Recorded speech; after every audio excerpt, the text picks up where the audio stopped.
It is your prisonplanet.tv memberships that fund so much of what we do here on this operation. And then we're more than happy for the TV show after it's aired live, then be leaked out onto the web to tens of millions of people. That's our goal.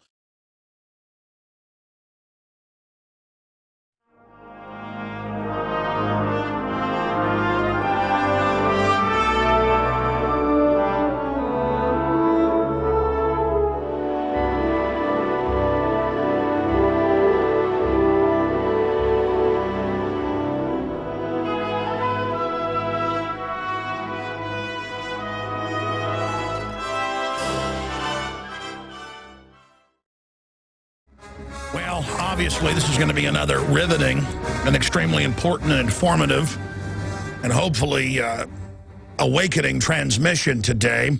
It is the 15th day of February 2013, and we've got a pretty serious situation going on. I mean, statistically, we don't really know how often large asteroids hit the Earth. But we know that a few hours ago, and the video's up at Infowars.com and PrisonPlanet.com, a large asteroid came into the atmosphere and looked to me like a stone meteor, because those are the type that break up and explode like this. Just dozens and dozens of sound waves being broken, so you hear dozens and dozens of different sound barriers being broken, sonic booms, absolutely spectacular. And it looks to me from the different videos and angles I've seen, it is not just one meteor coming in. And the larger question is this part of a spur? Because if you watch movies like Armageddon, they're actually accurate, and then a lot of times large asteroids got knocked out of the asteroid belt by some larger collision. So there'll be a group of rocks, a group of smaller rocks, whether they're stone or whether they're iron or nickel. And you hope for stone, because stone comes in, heats up, boils, has gases inside of it, and they explode and break up. And that's what this looks like, sounds like. I took astronomy in school, in college, and was also an amateur astronomer, owned quite a few telescopes. Back when I had a chance, I used to go out every clear night out to the desert, outside Austin, or out even to Llano or Fredericksburg. So I know a little bit about it. I did a lot of astrophotography of comets and planets and things back again when I had time to do such things. And so I know a little bit about it. Obviously, we've had, well, the Shoemakers died in a car wreck, but I had Levy on, the scientist that helped discover Shoemaker-Levy, the comet that hit, was it Jupiter? Or was it Saturn? Again, it's Jupiter. I don't go off a teleprompter here. I had them on. And until they documented that strike and other strikes, they thought that it was every million years or so, just dead reckoning, that a large asteroid hits the Earth that could cause a extinction-like level event. Now they estimate maybe every 100,000 or so. That's why there's evidence of other human civilizations that we don't even know the names of, but in fables they're known as Atlantis. And people like Plato, who was pretty mainline historian and philosopher, they report about Atlantis like it was absolutely, well known that it existed. And they found a lot of ruins of cities and things in the Mediterranean, in the Atlantic, but it's been so eroded they just know it's large stone blocks and things that have been built. So undoubtedly humans have been through a lot.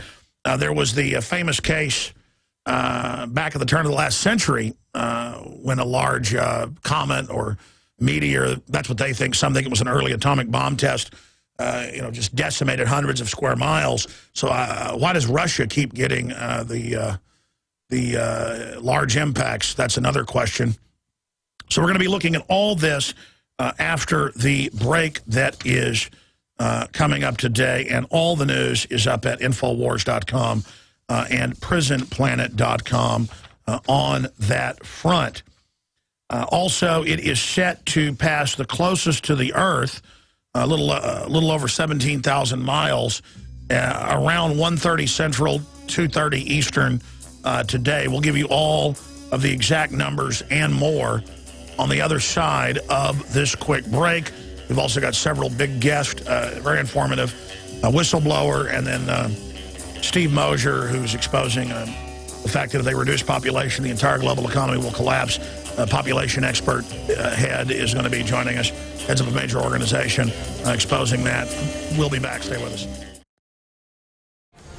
DA-14 reportedly going to cross the closest that any asteroid has ever come to the planet Earth since man was able to track that in the last 60 to 70 years.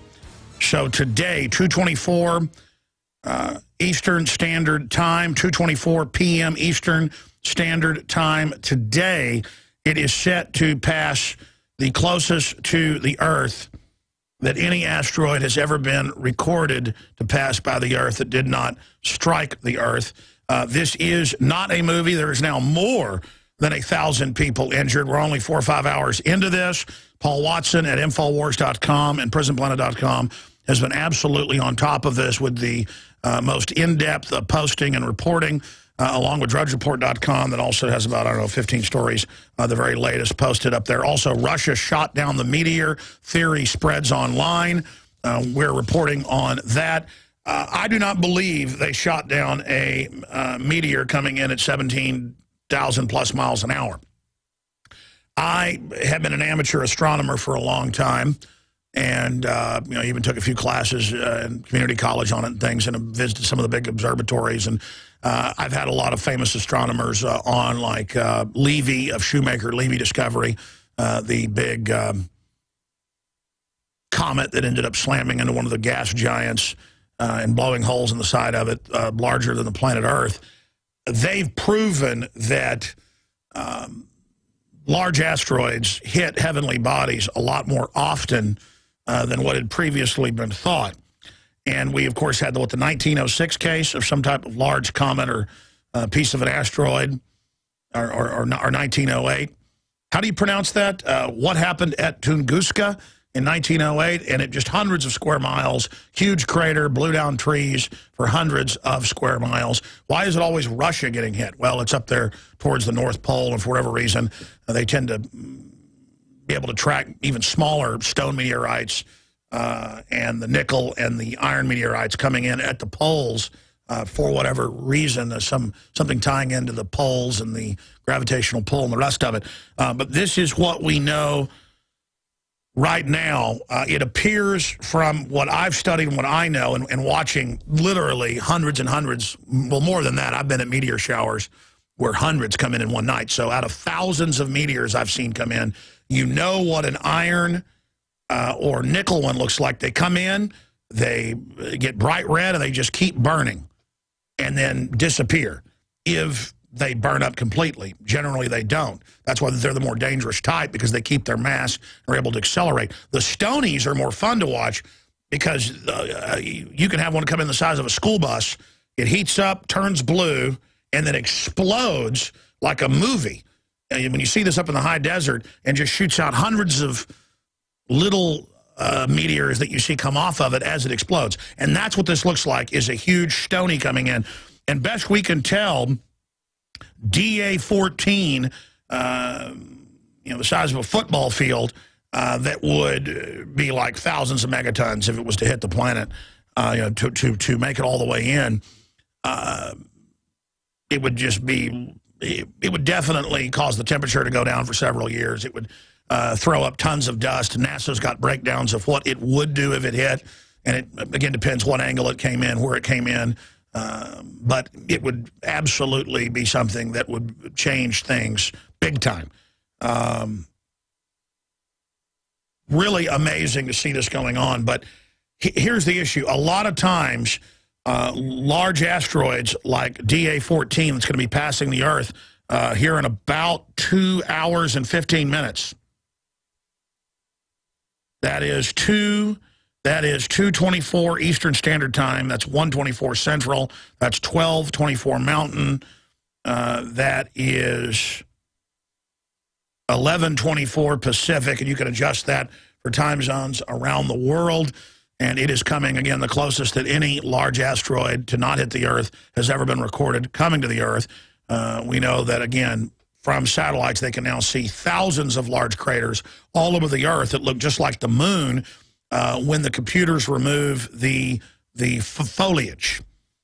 You can see giant impact craters basically all over the planet, just like the moon. And so this is a regular occurrence. We are on a giant planet orbiting a standard sun way out on the edge of the Milky Way galaxy. Out in our solar system is a huge asteroid belt going all the way around the sun. And these things are colliding with each other. Comets are running into each other and running into the asteroid belts and throwing off asteroids that then are on their own different types of orbits. Some take them out for thousands of years. Others orbit every few years. The point is they are all over the place.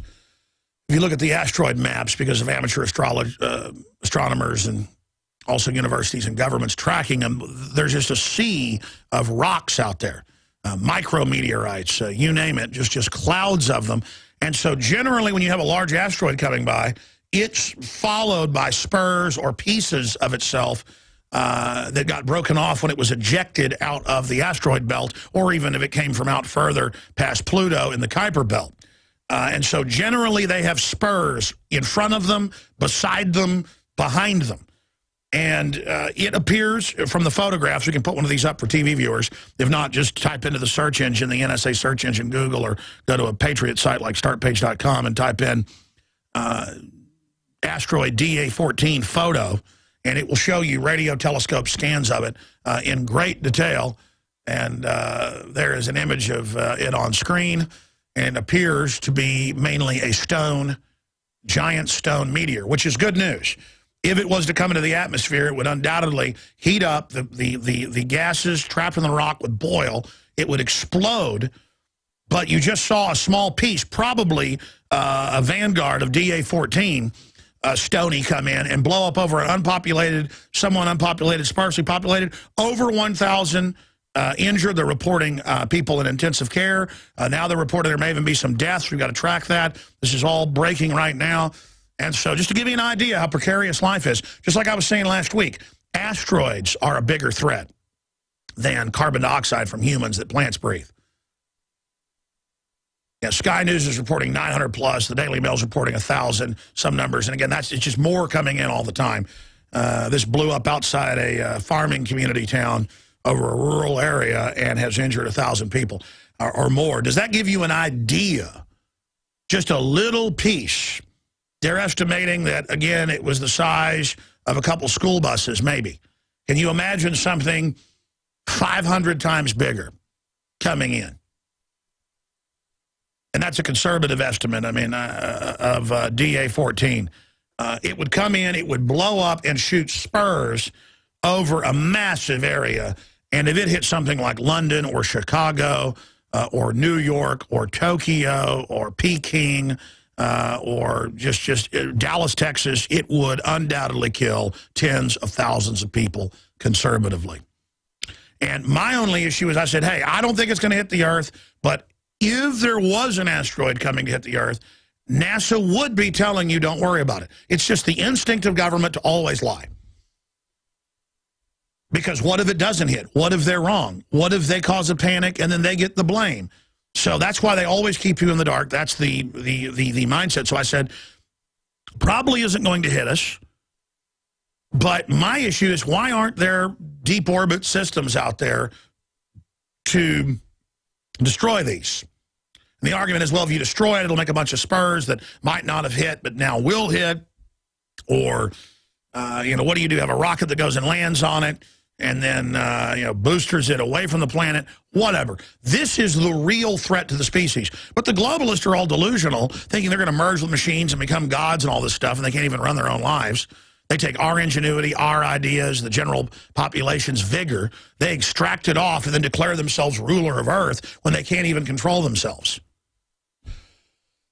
And I mean, every day I see more than 10 articles where they're putting bacteria, virus, RNA into plants, animals, splicing it, giving rise to super viruses, publicly releasing the ingredients list for a couple $100,000 how to make a pox off the mouse pox that kills. Some estimates are 98% of the humans that come in contact. I just say around 90.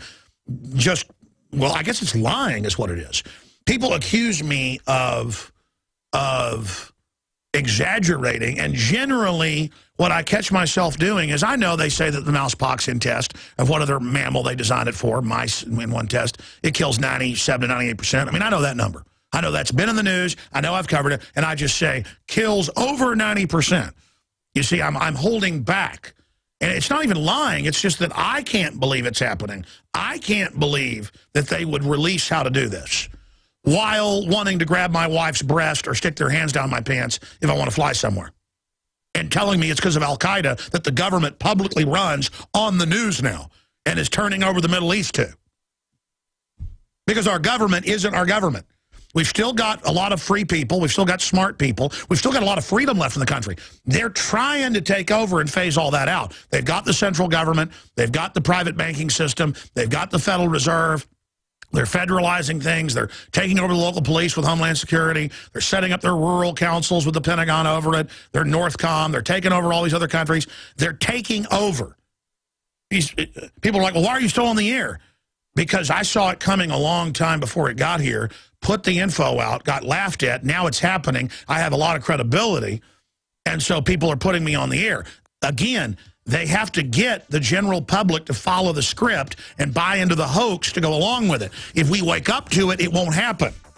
But you've got to admit fraudulent, dangerous criminals using psychological warfare techniques are in control and want to make us poor so we can never resist them again. You've got to admit we're in trouble to get out of the trouble. You've got to admit you're an alcoholic to stop being an alcoholic. You know, just same thing. We'll be right back.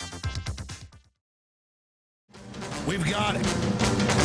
Al Gore on Ellen DeGeneres' show talking about chemtrails and basically admitting it's going on. That report's up at Infowars.com, PrisonPlanet.com. It's also linked on themightydrudgereport.com.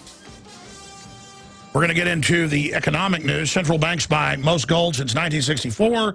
Soros said to make $1 billion since November on yen bet. We're going to be getting into what's happening on that front. And look, I don't think this asteroid's going to hit us.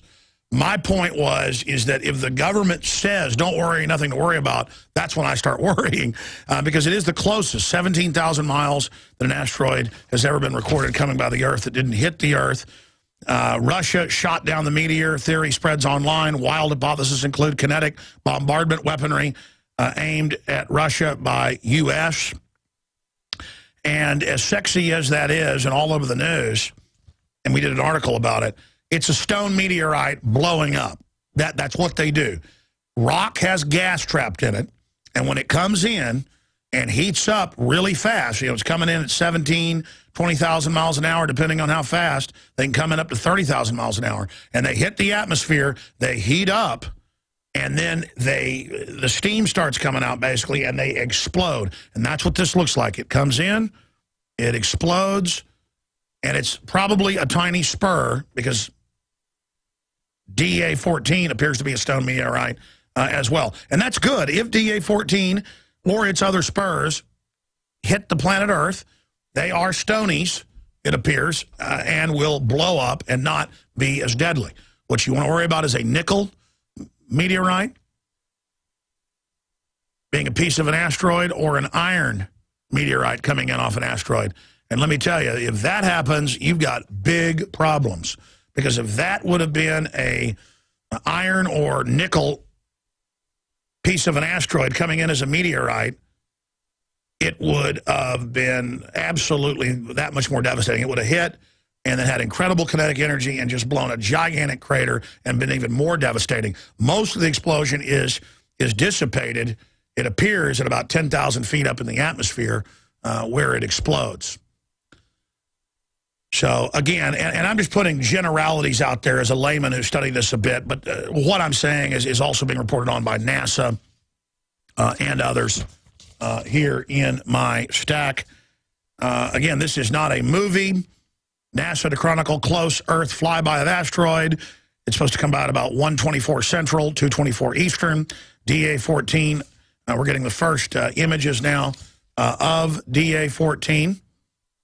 Now that it's gotten close enough, we're able to see what DA-14 looks like via radio telescopes. And if you look at that with DA-14, you can see stars and other things. But you can see other things moving along with DA-14 if you watch the pixelation of what appears to be a radio telescope, Falk's telescope in Australia. So all very, very interesting. And again, we don't know it's a stone meteorite. I'm just guessing because Spur appears to have been a stone meteorite. All the latest news at Infowars.com and PrisonPlanet.com. And we will be on air today at 1:23 Central Standard Time when it makes the closest pass to the Earth. But it's already very, very close to the Earth right now, traveling at over 17,000 miles an hour. So we will continue to track all of that. Over 1,000 people injured now. That is now being reported.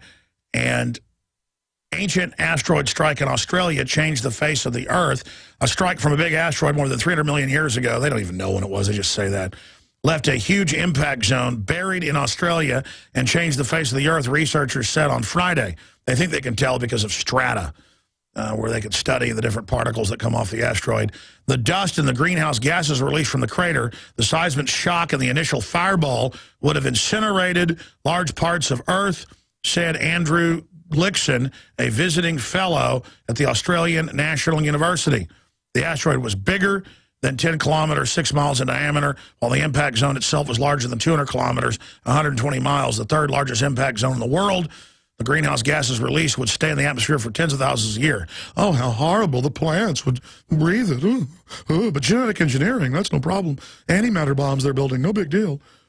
The discovery was made after another researcher alerted Glickerson to some unusual mineral deposits at the East Warburton base in South Australia.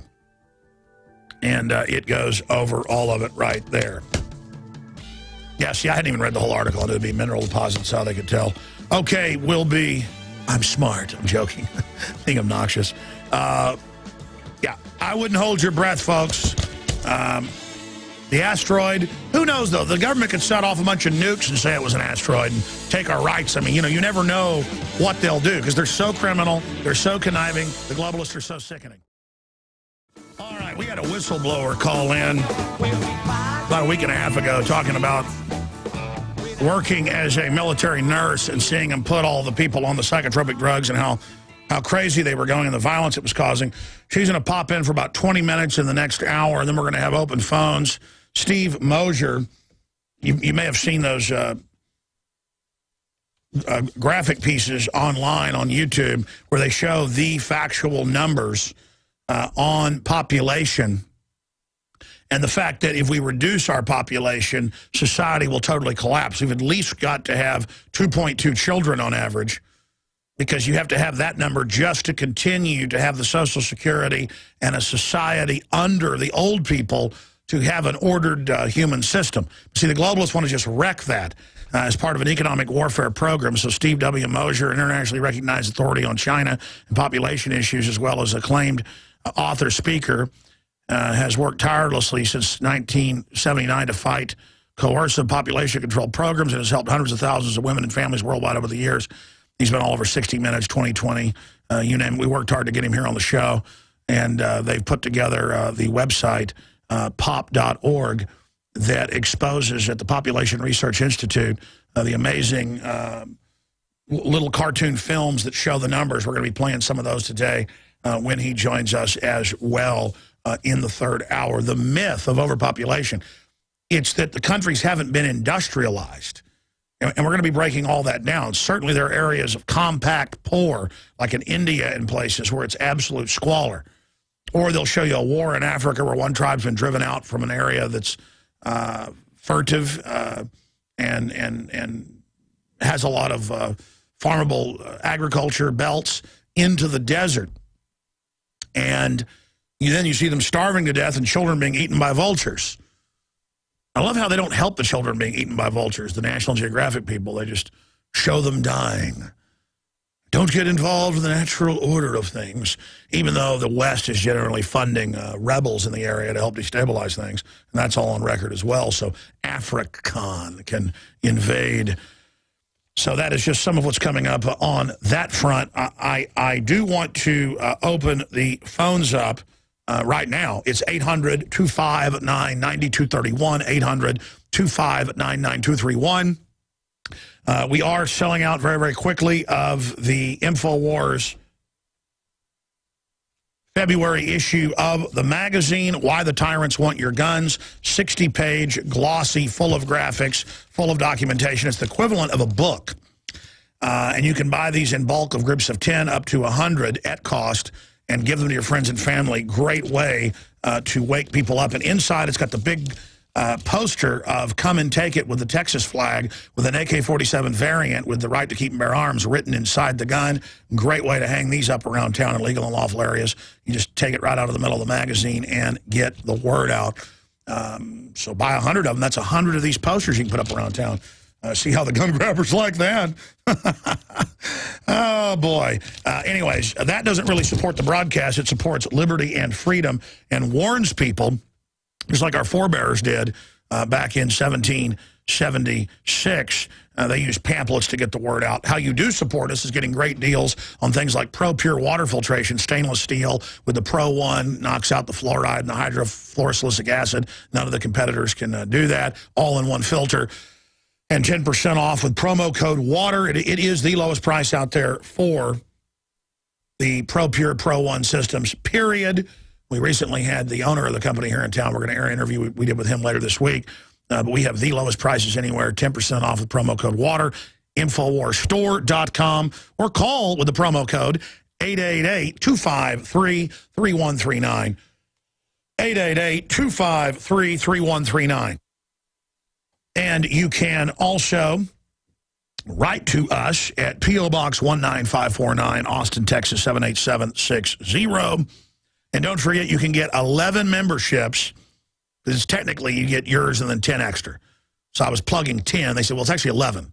Point is, 11 memberships for $5.95 a month. That's less than 59 cents a month per person. You use a username passcode that's unique, not something that you use for your bank account or something. Create your own username passcode with simple, name and passcode, and then give it as an e-card to friends and family.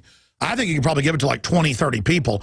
And the only way they'll get locked out is if all, of them try to dial in at once. Then it won't let you do that. That's 11 people simultaneously. And hey, if you went in there and got locked out because more people are using it, so what? That's the goal.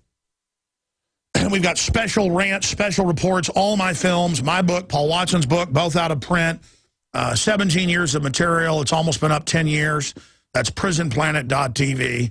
prisonplanet.tv. See the nightly news live. We've been doing it live the last 2 weeks. We're going to keep doing that for a while. 7 o'clock every night. I see the video of the daytime radio show, prisonplanet.tv or InfoWarsNews.com. It is all there. And, again, that's not really a way to support us so much, because with 11 memberships for the price of one, we just gauge better servers, better bandwidth, better pricing. It doesn't screw the site up now to have that many people on it. Basically, you just get a pass that then 11 people can use. We've been turning it up and up and up because our goal is just to reach people. So, again, Operation Sleeping Giant, get a prisonplanet.tv membership today. It takes about a minute. Help us pay for the bandwidth, and then put it on cards. Hey, here's your free video, book site, documentary film site. It's got so much, folks. Here it is, and just give it to them. Check out this, this super good documentary site, this live real news site. Forbidden News here. Check it out. And that's how we're going to get more people to awaken, and I want to commend everyone out there that has been doing that. Again, the toll-free number to join us, 800-259-9231. If you just joined us, ladies and gentlemen, at 2:24 Eastern, that's 1:24 Central, coming up today, the large asteroid DA-14 is set to pass about 17,000 miles from the Earth. And we have a report out. Russia shot down the meteor. Theater... Again, Russia shot down the meteor theory spreads online. That is a Infowars.com report with all the different videos and information there with the local Russian news reporting on this. And then we also have the other reports out Russian lawmaker denies meteorite, claims U.S. weapons test. Sure looks like a large meteorite to me.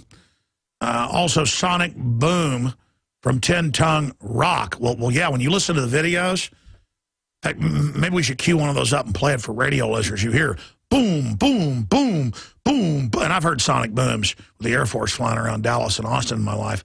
You know, you've all heard them. Boom, boom, boom if they're far off. Boom, they're close. It's deafening. Boom, but it's boom, boom, boom. It goes on for like a minute. Boom, boom, boom, boom. Yeah, Хуя там все, блядь, голос, ну, как, очень яркий шар ушел в сторону. Все снимают, ты посмотри, это все в интернет. Давай тебя поснимаем еще.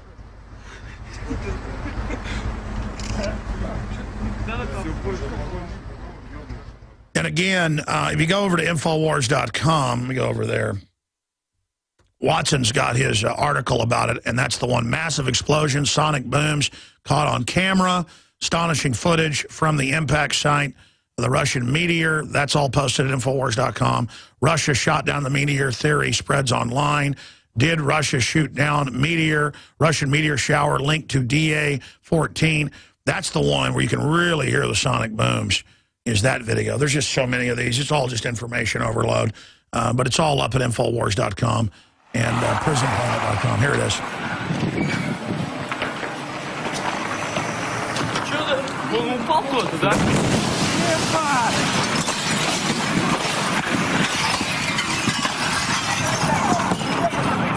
Ебать, а! Что это за хуйня? Что это такое? We're probably broadcasting Russian cuss words. I mean, no doubt. It's over 1,000 people are injured now. The number just keeps going up. You know, they say around 1,000, but more coming in. And it is pretty amazing. There's footage I'm looking at right here. Guys, punch up my screen that shows smoking buildings. I mean, this is bad. Yeah, this is the one that's got the sonic booms on it. I was watching these this morning. We'll find some of those and play them for you. Oh, yeah, this one's got sonic booms right here. It's this one right here, guys. This one has the sonic booms where you can just hear them just go boom, boom, boom. Pretty amazing. Again, Infowars.com, prisonplanet.com, all covering that, and drudgereport.com is also got a wide spectrum of reports on that, also carrying our report on it. And they also carrying, Al Gore talks about chemtrails on Ellen's show. That video's up there. We'll be playing that here today. But as promised, let's go to some of your phone calls. Let me just recap. DA-14 is set to come by the Earth at the closest an asteroid's ever been recorded to come by the Earth that hasn't hit at 17,000 plus miles an hour at 1:23 Central, 2:23 Eastern. That'd be 12:23 Mountain, 11:23 Pacific. And I think this is probably part of that spur. Looks like a stone meteorite just exploding. You can see the stone fragments from the naked eye, from what I see. And there are some Russian members of the government saying that they believe it is a weapons test. And you never know anymore how crazy the globalists are. I mean, they did attack Russia on 888 in South Ossetia and Abkhazia and Georgia, and our media said Russia had attacked them. And I'm no fan of the people running Russia by any long reach of the imagination. But yeah, here's some of the sonic booms. But if they'd staged that, they'd stage anything. It's like Larry Pratt said, if they staged Fast and Furious, they could have staged Aurora. Man, listen to that. There's the big explosion. And then obviously, then you hear more from a meteor shower coming in behind it, other aftershocks. Listen to this.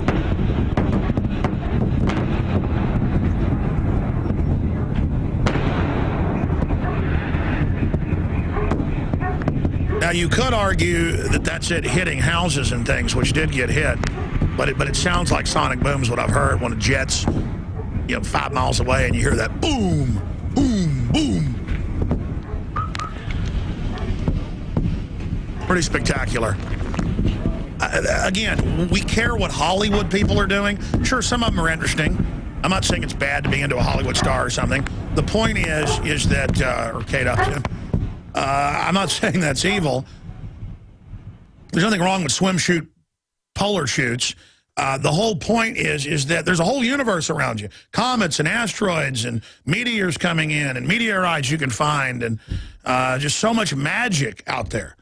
So many undiscovered places in the world they're finding. So many species they're finding every day. So many things, new types of matter they're discovering. New elements they're discovering. And instead, a tiny group of technocrats, greedy control freaks, have gotten in control worldwide, no matter whether it's the communist Chinese, the Russians, or the U.S. government.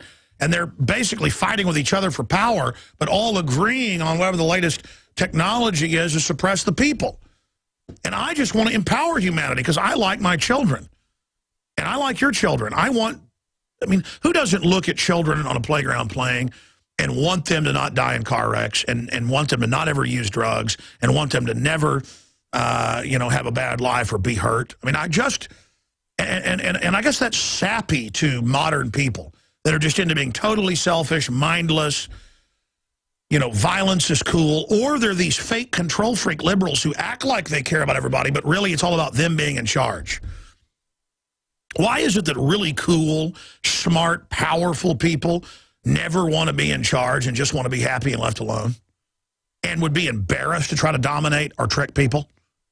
And then it's always manipulative, twisted little nobodies that have enough smarts to learn how people work and think just because they know that it gives them a right to go around messing with people all day. It's offensive. It's offensive, say, when a cop pulls you over and starts asking about guns, drugs, and things, and I go, do I match the description of somebody? No, you even know who I am, don't you? You do. You're just messing with me. You're just exercising power. You are pathetic. You are a joke. You are a nobody. You are a disgrace. You are the spirit of North Korea. You are the spirit of the corrupt police of Mexico. You are the spirit of every tyrant that's ever walked the face of the earth. You are so empty inside that you want to come and dominate somebody else to make you feel big, buddy. When there's all sorts of innocent people being dominated and hurt out there that need a hero and somebody to protect them. And instead, you think drugs should be legalized? Yeah, because your bosses ship it in. They keep it illegal to make higher prices. Tell me, are there more drugs on the streets? Yeah, roughly triple the heroin, double the cocaine since the big drug war started in the 80s. You know that, don't you? You know it's a business, and you know the government's dealing the drugs, so stop acting like you don't know what's going on, Mac. I don't mean to go off in a jag about cops. It's the petty bureaucrat behind the counter. It's the petty bureaucrat, in corporations. It's the weird homeowners association people that have ugly yards, but then gripe at you because your flag's 1 inch too big, hanging off your front porch. It's people that are jokes who need to be put back in their place right now. Excuse me. Chet in New York. Chet, how are you doing, Chet? Brother Alex, hey, I love it when you get into the rants. I've kind of been that way all my life, too. So, yeah, sometimes you just can't control it because, the evil Luciferians running everything. I was going to bring up Mr. Gory, Al Gore, because you mentioned him. He's out there floating about, I guess, with on the talk show circuit about chemtrails. Oh, yeah, Man Bear Pig. Right. Well, I came up with a new scenario for him with my tinfoil hat on because, people like us, we can't think of things to mock them back with because they want to kill us all. So what, the asteroid's really a alien spacecraft coming to pick him up? Well, yeah, I think he's probably got some of that notion after he drinks blood, but I think he's going to say he steered it away to save humanity, and that considering he's got the biggest carbon footprint on Earth, I gave him the code name Gorzilla. I agree, Gorzilla. Can you imagine the methane footprint when he goes to the bathroom? Oh, my God. I was thinking of the song, too, it's like, oh, no, here got the human... He wants a tax on all cows for their flatulence. I mean, that guy needs a tax. I just want to tell you... An Al Gore... he invented the stool tax. He actually is one of the main pushers of that. He didn't just invent the internet. He actually invented the stool tax. Like you say, steer the universe away soon. Oh, I'm telling you, he's such a beautiful human. All right, we'll be right back. Al Gore, the sexiest man alive. You know he is. Just like Fat Bastard. I'm telling you, if Al Gore had red hair, he would look like the character Fat Bleeper from Austin Powers. In fact, for TV viewers, we'll show you a shot of, this is behind the scenes Al Gore before he went on the Ellen DeGeneres show, before he went into makeup. So, need a flatulence tax for that guy. All right, that's enough. You know, getting serious here, there's a bunch of other news. They just kind of get us used to it. They've now introduced bills all over the country to physically ban all semi-autos and make you turn them in, from Washington State to Missouri. And they're still in the news going, we don't want your guns, we're just going to ban them. We don't want your guns, we're just going to ban them. And burn down that cabin. Burn that cabin down does not mean burn it down. And everything's fine. I mean, it's liberal for our government to run al-Qaeda and for Obama to... he said he wouldn't raise taxes on anybody making less than $250,000 a year. He raised taxes on people making $22,000 a year or more. But hey, you don't need that money out of your paycheck. You know, you're getting $10 an hour, and they took now a couple. What is it? You're making $22,000 on average. You're getting with the average deductions on there about $60 per paycheck taken out. You don't need that money. I mean, he told you no new taxes on anybody. Not your payroll tax. Not your. I don't do a very good Obama. I can do a better Clinton. Now listen here. I did not have sex with that woman, Monica Lewinsky. The Drudge Report is lying. Remember, that was the Drudge Report's big story. I did not do that, okay? I don't appreciate it. How dare you? How dare you do that to me? Oh, boy. Robert in California. Hey, it's only an hour or so till the asteroid comes. Everybody better hail bop immediately, Robert. How dare you? How dare you do that? No, well, that worked good. For once, somebody wasn't listening, had the radio up, and it was like a 10, 15-second delay echo. I like that. Hello, Robert. Hello, Robert. Hi there. How are you? I'm good. Hi, how you doing? Very good. Am I on the air now? Hi. Are you there? Yes. Hi. Hi, you there? Hello? Hi. Let me move my phone here. I'm joking, man. I'm joking. Instead of getting mad by callers going, hello, hello, hello, I'm just going to start doing that. I'm sorry. Go ahead. Yes, sir. I was calling about an incident here in San Francisco City College that they pulled on me. This lady that works for students' rights at the City College there, she filed a false police report against me, said I was in the hallway screaming I was going to blow up the school and come back and shoot students. How dare you? Anyways, on my way, I went down to Los Angeles to meet with George Norrie, and just about a half hour before the meeting, the United States Marshals came in and grabbed me and hauled me away for this, and I didn't know what they were even talking about. Well, no. That's the new thing. Not to say that you raped a woman. That's one of the old favorites. Not all women do this, but it's folks putting fake swastikas on their dorms. I mean, how many times the woman saying black guys attacked her and, you know, carving something on her face, and then a black lady did the same thing and said white guys attacked her. That's a famous classic thing to do.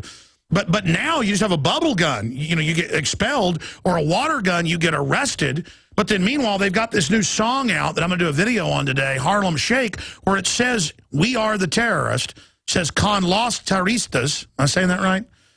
With the terrorist. And Google it has put a video out that they're with the terrorist. I mean, if you say that in an airport, you go to, like, what's this peanut butter? Oh, it's an explosive. That's it, 5 years in jail. But if you want to put out a video going, I'm a terrorist, it's fine. So did your case pop up in the news, my friend? Well, it only, when I was in jail, somebody told me that they heard one quick bleep on it, and that was it. Well, thank God they arrested you. You know you're with Al-Qaeda, sir. We're going to come back and talk to you in a moment, then have our guest on. Stay with us. We'll be right back. All right, we got a whistleblower coming up in the next segment who we had pop on last week, but I wanted to get more from her.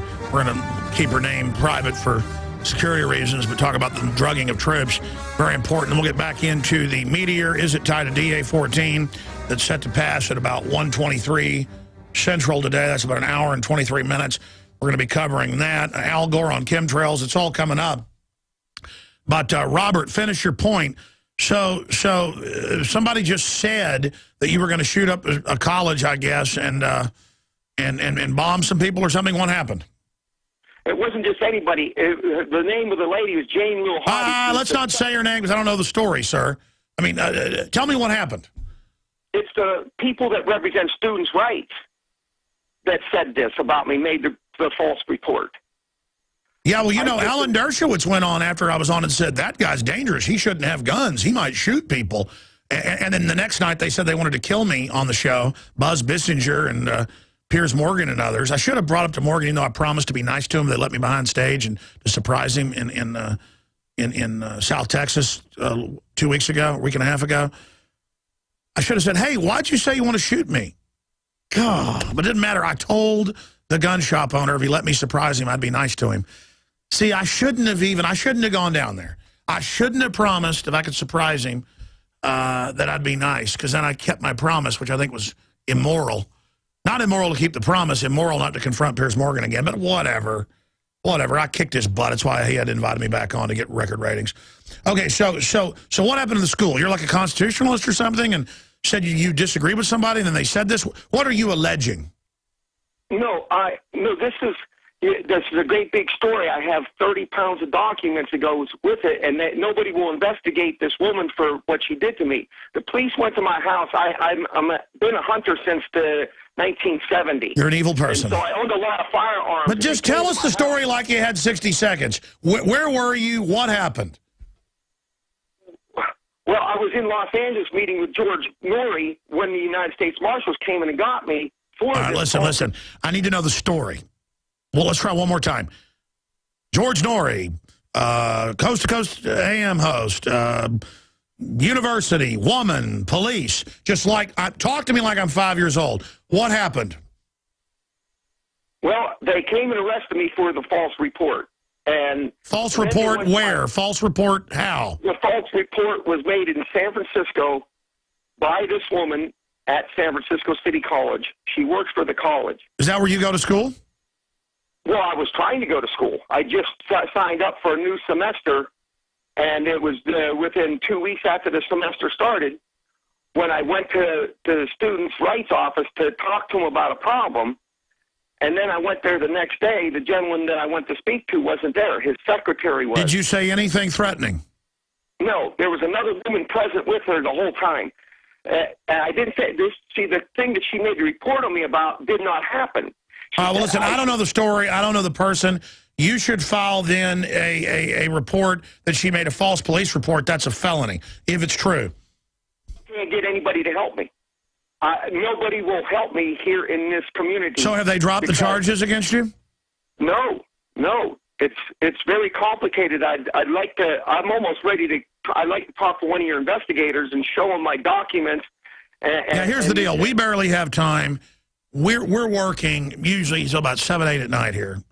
And we're totally overwhelmed just covering the news. And everybody thinks we can help when the government takes your kids for no reason, or we can help when somebody sets you up, or we can help. Sometimes we can take a case and help somebody if it's right there and we know we've got them.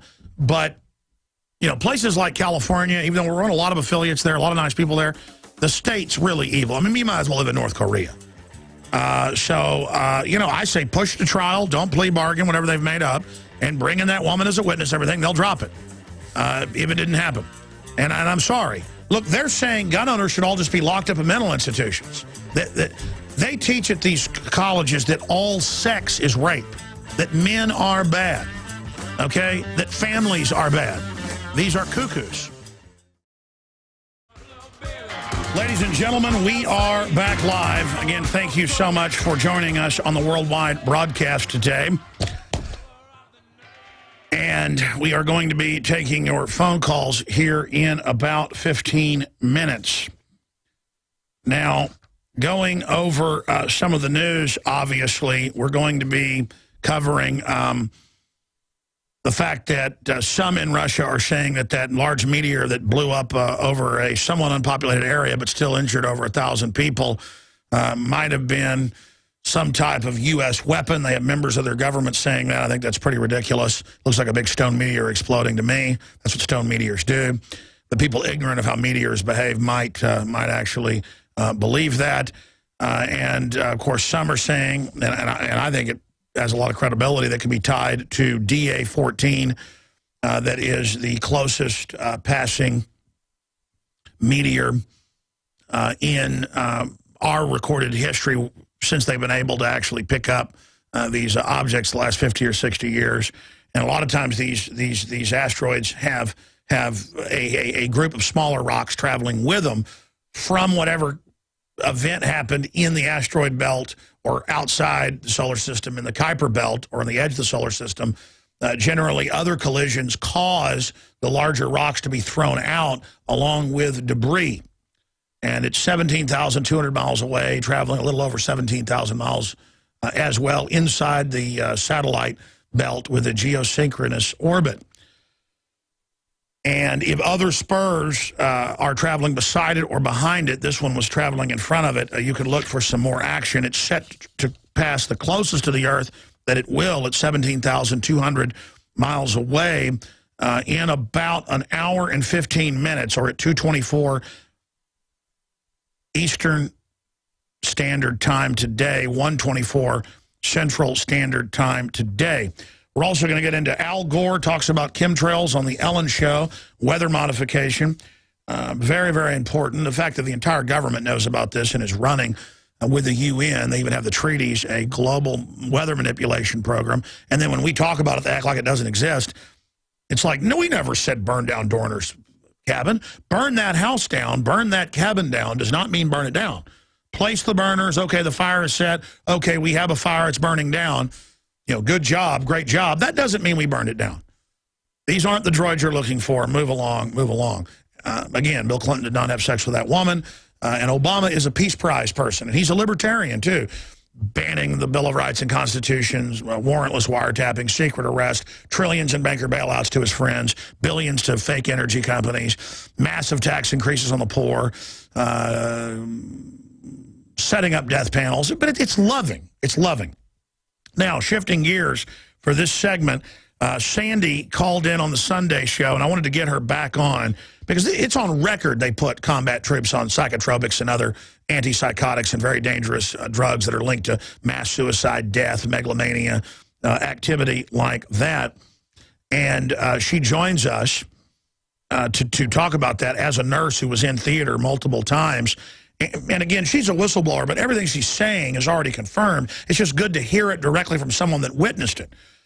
But to put combat troops under incredible stress who've served a whole bunch of tours on drugs that make you snap and kill people and commit suicide, that's why you're getting 22, one of the biggest reasons, 22 suicides a day of veterans in active duty. I mean, it's just an all-time record, and it's accelerating. And that's why most of the mass shooters have been on these drugs, because it puts you into a almost sleepwalking, hallucinogenic state. It's on record. They're in the hallucinogen class. And that's just the serotonin reuptake inhibitors, the SSRIs and the SRIs and some of the others. And she just called in on the Sunday show. I wanted to get her on as an actual guest, just to spend a few minutes breaking down exactly what she witnessed when in Iraq and other areas. And so, Sandy, thank you for coming on. Tell us a little bit about yourself, where you were, what you witnessed, and some of the stories that we didn't have time to talk about on the Sunday show. I was in Iraq and Afghanistan, and I was in the reserves. Of course, I'm a nurse, licensed private practice, but I was activated and took to Afghanistan for a year and worked there in the hospital there that they have for the troops. And the troops put on deployment. They are put on deployment with psych drugs, and if you're not on psych drugs, when you are deployed and you have any type of problem, they're going to put you on serotonin uptake drugs or any of these type of dangerous drugs. And like you said, in the past, being on these type of drugs would ban you completely from the military. I know I've been in for over 18 years, but now they're not only accepted, they're encouraged, and they're being prescribed for our military troops. And when did it change? On the front line. I'm sorry, start over and say that again. I interrupted you. You were saying that there are also frontline troops on it. Oh, yeah, that's what's really disturbing about it. We've got frontline troops on sometimes 2 to 3 different types of drugs, psych drugs. It's dangerous. These drugs are dangerous. They create a false reality. If you studied drugs at all, you would know that all of these type of drugs, they all affect one area or some type of area in the brain, either the dopamine, the norepinephrine, or the endorphin receptors. And that area of the brain is reward and punishment and pleasure. So they're definitely trying to control behavior. These drugs are behavior-controlling drugs, but the question is, what type of behavior are they trying to control? Now, let me ask you a few questions. Following the news, it was about 10 years ago that they stopped not taking people who'd been on Ritalin as children, and then people who'd been under psychiatric care, they started accepting them to the military. They accelerated getting illegal aliens out of Eastern Europe, but also Latin America, to actually go there and recruit them there and come sign them up to kind of make a foreign military. It was about 10 years ago that I saw this change. And it's also about 10 years ago we see the uptake in suicide, and now it's admittedly at epic proportions, but the media doesn't care. Let's have a big parade for a dead veteran. Let's get them some free phone cards. But, hey, nobody's worried about them using DU, nobody being shot up with all the vaccines or putting them on all these drugs. And now I've read articles in Wired Magazine and others where they're testing all sorts of other drugs on whole units. They're not just putting them on Prozac-type drugs. They're putting them on amnesics after combat. They've got literally mind control doctors now operating in plain view, because they found if they load the C-130s in front of everyone with opium, it's like, okay, the government deals the opium, big deal. Okay, if we put them all on Halcyon after combat, what's the big deal? I mean, break down when you saw this starting, because you've been in 18 years, and now is it accelerating? What about the reports of the mass drugging with other drugs? What's going on? I've just noticed this in the past 3 to 4 years, that they've started this push on psych drugs. What people don't understand is, remember Art Linkletter's daughter who jumped out of a high-rise building window to her death because she thought she could fly? Yes. She was on PCP and animal tranquilizer, also known as angel dust. They don't get rid of these dangerous drugs just because they have these problems with them. What they do is they take one molecule out or add one molecule in, and then they change the name. Now, PCP, angel dust, is now called ketamine, and it's a legitimate drug, and people are being given it as a psych drug. I mean, this stuff causes amnesia. No, I know. They're giving people, quote, ketamine, is the way I pronounce it, ketamine, and that's in the news. Yeah. In fact, I saw where they're putting little kids on ketamine, which is PCP. Yeah, you're right. And nobody's considering the fact that it's an amnesia and a hallucinogen. Yeah, let's put the troops on PCP. They did it. So you're saying you've seen them put troops on ketamine? I know that it's happening. I'm not privy to all the medical records, but I know that it is happening in the military. And I couldn't, give out names even if I... But exactly, medical privacy things, which they then use to hide all this. But, I mean, really, folks, think about it. Let's put combat troops on PCP. Gee, how is that not a horrible idea? It's crazy. I mean, even the lesser drugs all have problems because they all have this receptor, or they inhibit or enhance these receptors for the reward, punishment, and pleasure. And when you're controlling behavior, there's only 2 ways to do it: reward and punishment. So if you stimulate these areas and you tell somebody this is a good thing to do and reward them with this drug, guess what they're going to do? Like laboratory rats or Skinner rats in a cage.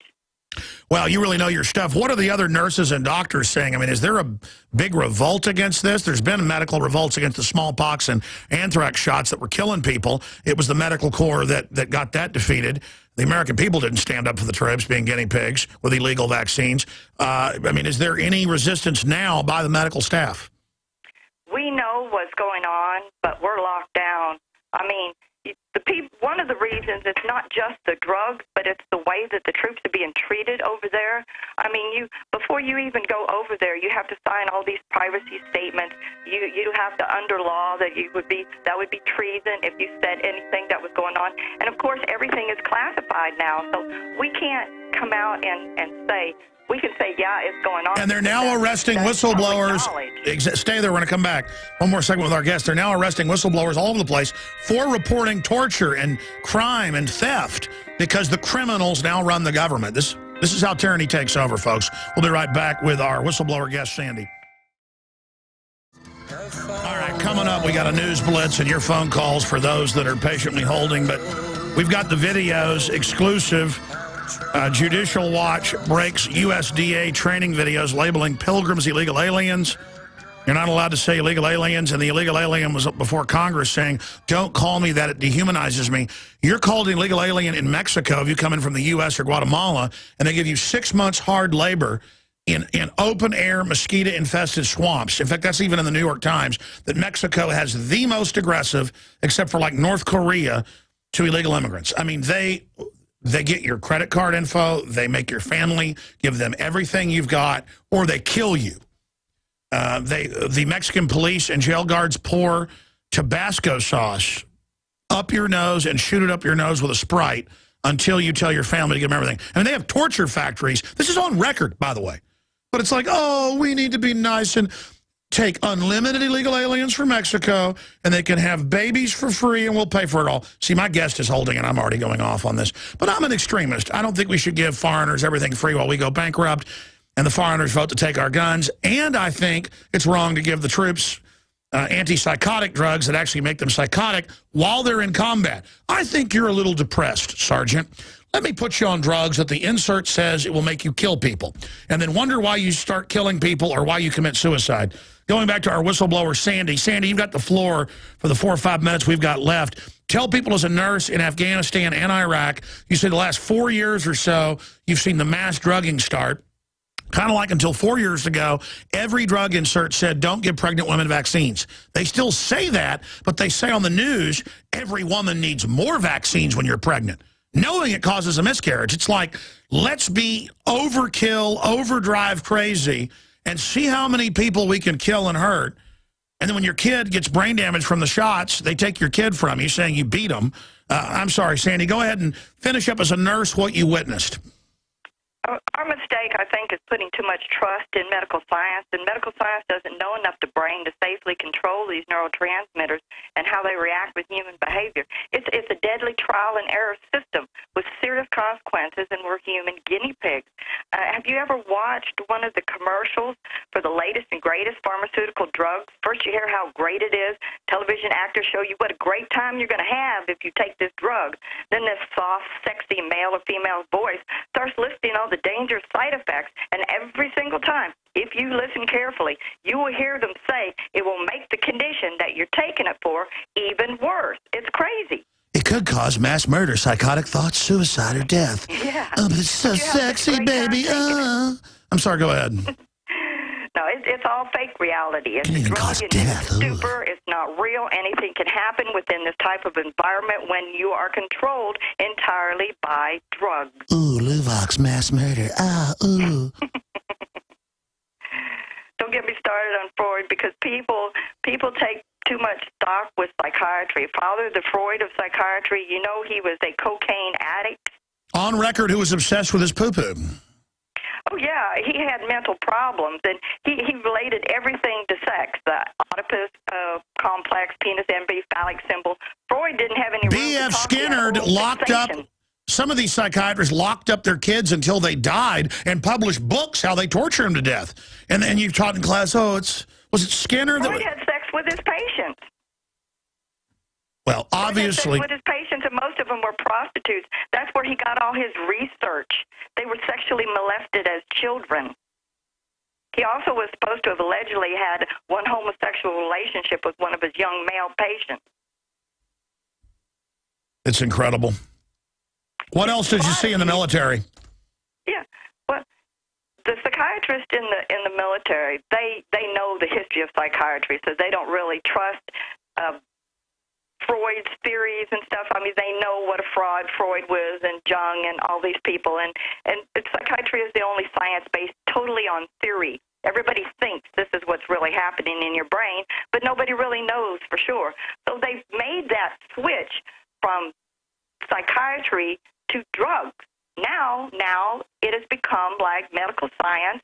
Every condition has a drug for it. Every psych condition has a psych drug. How bad is it? I mean, you were telling me last week about just how these troops act once they put them on them. We've had some really fruity, loony-toony people. We have one female who was flipping her gun, a loaded weapon, upside down and inside out. And we made her go talk to the psychiatrist, and the psychiatrist says, oh, the 3 psych drugs that she's on controls her behavior very well, so it's not related to the drugs. So I said, well, if it's not related to the drugs, then why is she still here? If she's like that normal, you know, this is crazy. Well, we've got to get the really troops. We've got to get the troops off the drugs. They're asking why they're all killing themselves. This is the main cause and effect. The drugs make them do this. Yeah, and I went and looked it up because I mixed these psychologists together. It was Skinner that basically created like a cage for his daughter to live in, but they pushed it all as wonderful and very humane and everything. And then it was some Russian studies where they did similar things later with orphans, and reportedly there were some deaths. But that wasn't on the Skinner psychology. But it's all based around Pavlovian things. And then you get into Sigmund Freud. I mean, all these different famous psychologists and psychiatrists have different theories. You've got Carl Jung, and, you know, then you've got, who I think actually has some interesting points. Then you've got people like Sigmund Freud. Then you've got his nephew, you know, out there writing all these books and developing what is modern propaganda. Edward Bernays talking about controlling the public mind. And these people are control freaks. And they're really into the fact that they're deceiving you. And they're into the fact that they're manipulating society. And that's why they play this gaslighting game of, you didn't hear us say we're going to burn down this cabin. That's preposterous conspiracy theory. And then they're now in the media going, how dare Alex Jones and others say that? Now, there's a gaslighting article out of the Associated Press. Homeland Security and its cache of bullets. And it says online rumors about big government munitions purchase are true, sort of. And then it goes on to say that I couldn't be reached for comment, not immediately. Well, we never got contacted, but I guess if you send an email and I don't respond in 5 seconds, I didn't respond immediately. Jones, the talk show host, did not immediately respond to request for comment. And again, that is the Associated Press. And they go on to admit it's true that they've bought the 1.6 billion bullets, but they say, oh, Jones was similarly discredited last year when it turned out that, sure, the Social Security Administration bought bullets, but big deal. It's like, yeah, yes, Jones has been proven wrong because they did buy the bullets. And you're like, well, wait, there is an arms race. This is record number of bullets. No, Jones says it's a big deal, but it isn't. And you're like, well, where's the proof he's wrong? Well, he's right. That's why he's wrong. And you're like, but again, gaslighting is a psychological warfare term based on a movie that came out, I think it was in the 30s, but where the man is abusing his wife and torturing her and then going, I didn't torture you. And with highly suggestible people that are in a trance on the serotonin reuptake inhibitor class of drugs and others, but also TV watchers they found who watch more than 4 hours of TV a day are more highly suggestible. The language is being reduced. Everything's being dumbed down. And it's really frightening how suggestible people are. You can joke with people on the street and say, you just fell down. Are you okay? I've actually done this as a test. And they go, I did? Really? And you're like, you know I'm joking. And they're like, no, did I? Whoa, what's going on? I mean, they're so weak-minded. Like, I ought to go out and do this on the street and go, hey, you just fell down. I had a crew member one time. We've been out doing a shoot all day, and we're in the restaurant, and I go, because I wanted to do a test, and I went, hey, man, you just fell down. You just fell over. You were just out for, you heat stroke or something. They're like, really, I did? Wow, yeah. How long was I out? I'm like, no, it didn't happen. It is, in fact, Aaron Dykes and Rob Jacobson witnessed that. I won't say who the employee is. His girlfriend went to get another degree. He's a nice guy. And I think he even said I could tell the story. But point is, I'm not going to tell you his name. And again, I don't do it as a psychologist or psychiatrist to mess with people. I do it to see if it was real. And if you walk up and go, hey, man, you just fell down. Did you know you just got, something fell out of the sky and hit you on the head? Really, it did? Well, yeah, you're bleeding. They'll even think there's blood back there. If you try to talk to people and it's like they're not there, they're like in a daze, or you bring up a serious issue and it's like a glaze comes over, that's their preconditioned response. And we've had all these different sciences of psychology messing with us. I mean, it's a brave new world where they drug the population. The New Freedom Initiative, one of their own board members on President Bush's board, had a conscience in 2005. And it was in WorldNet Daily, but in mainstream news out of Pennsylvania. A Pennsylvania board member, you can pull it up, I forget his name, tried to get him on, came out and said, look, I think drugs can help some people, and I'm a psychologist, but they're saying the goal is to put 50% on drugs. They've now got them to about 20 from 15 at that time.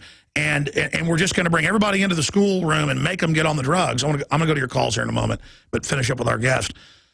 You start talking about this stuff, and it's just mind-blowing that they're going to put half the public on drugs, and the next goal is everyone.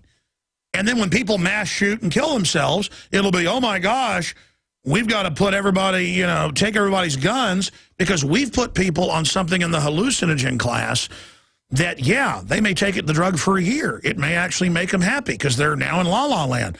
But one day, if they're into violent video games, into violent culture, they're angry, they don't, the meds start interacting with something else. I mean, again, a few months ago, a cop's in Walmart. He gets a call. He pulls up to Walmart here in Austin. And I just knew he'd be on prescription psychotropics. And he was. It came out. And, well, I mean, to tell the story, I hurry and then I butcher stories.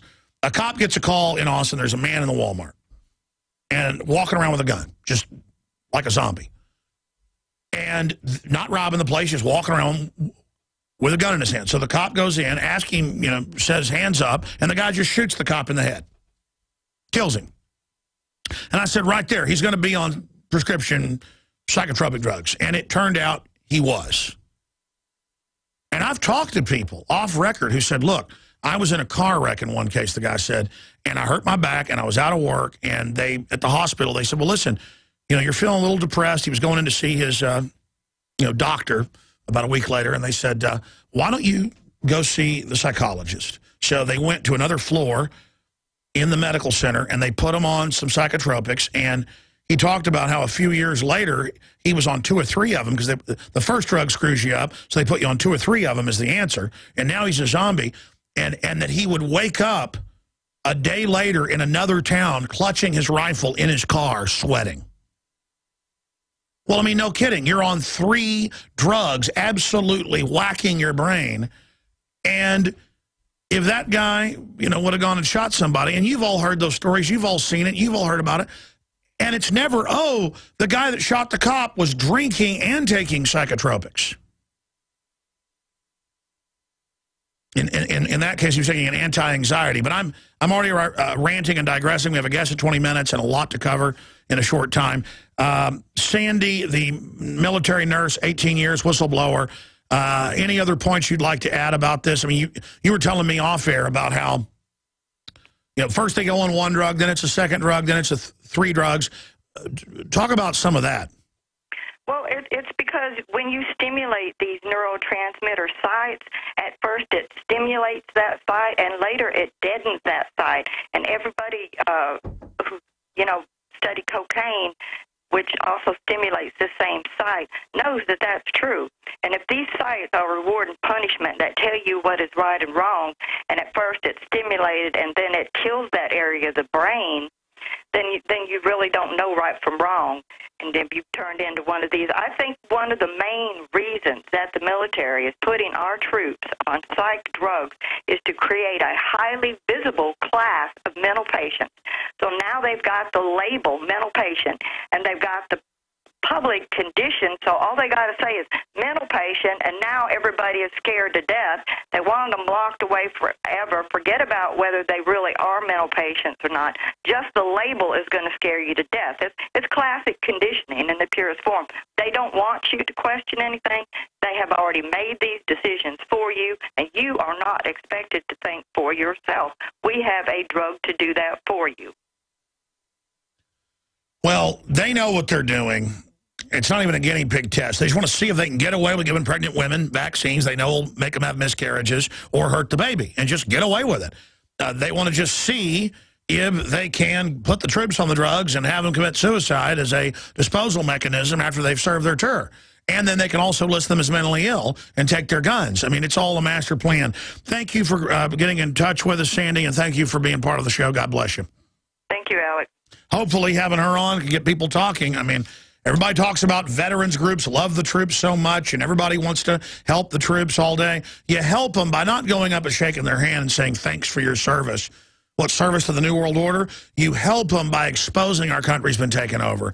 You help them by exposing they're being used as guinea pigs for vaccines, depleted uranium, nerve gas test, and all of these drugs they're putting them on. Let's go to some phone calls. Judy in Florida, thanks for holding. You're on the air. Go ahead. Hi, Alex. I wanted to tell you that I really appreciate you a great deal. You're one of my heroes, along with Stuart Rhodes, with Peter Schiff, Ron Paul, and the world is a much better place with you in it. Thank you. I mean that. You made me laugh earlier, and you always do when you call Al Gore a man-bear pig. I mean, I love the visualization. It's like one of the best things. Well, sure. I mean, it's a South Park invented the term. Oh, did they? I mean, the point is that it's imaginary. His whole thing is imaginary. He's a fraud. Yep, absolutely. And I know that the world is really upside down because, you know, I've thought about it a few times. It's un-American to act like an American in America. And it's really kind of scary what, you know, we're all up against. But what my question was to you, and it's probably the most serious one I've asked you on air, because I've talked to you a few times. You're so good. But, you know, what is the immovable object? If it does come down to the point where there's a complete financial collapse, the spontaneous awakening really does occur, and there is, you know, hot purge, there is, you know, possible civil war and all that. I believe men are so dumbed down and neutered in our nation. It's like, what is the immovable object? If you know, if globalism is the unstoppable force, and you know, because what happens when, you know, our, you know, insiders, the troops and the police and, you know, the good fighters here, you know, what does it mean when NATO comes into play? Or well, look, I mean, NATO would arrive because of the Patriot group detonated a nuke, and they had to respond because the evil militias were killing children. It'll always be just some ridiculous propaganda they put out so that psychologically they cast themselves as the hero. But if you look at the culture, it's one thing to joke around and be silly a little bit, but they sell for men to be absolutely emasculated, silly, mindless, you know, the Gangnam Style, the Harlem Shuffle, you know, all of this stuff to where everything's just a joke so that no one can ever get organized. It's kind of an arrested development. And so they now sell it as cool to have an arrested development. But then you notice when you run into a bureaucrat, an enforcer, it's all real serious. If you joke around with the TSA and say, oh, yeah, my peanut butter, it's a bomb, they know full well you're joking. They enjoy, and the police enjoy, you serving 5 years in prison. If you drop a battery in your backyard out of a child's toy now under federal law, they're trying to enforce it, you know, you're talking 5 years in prison.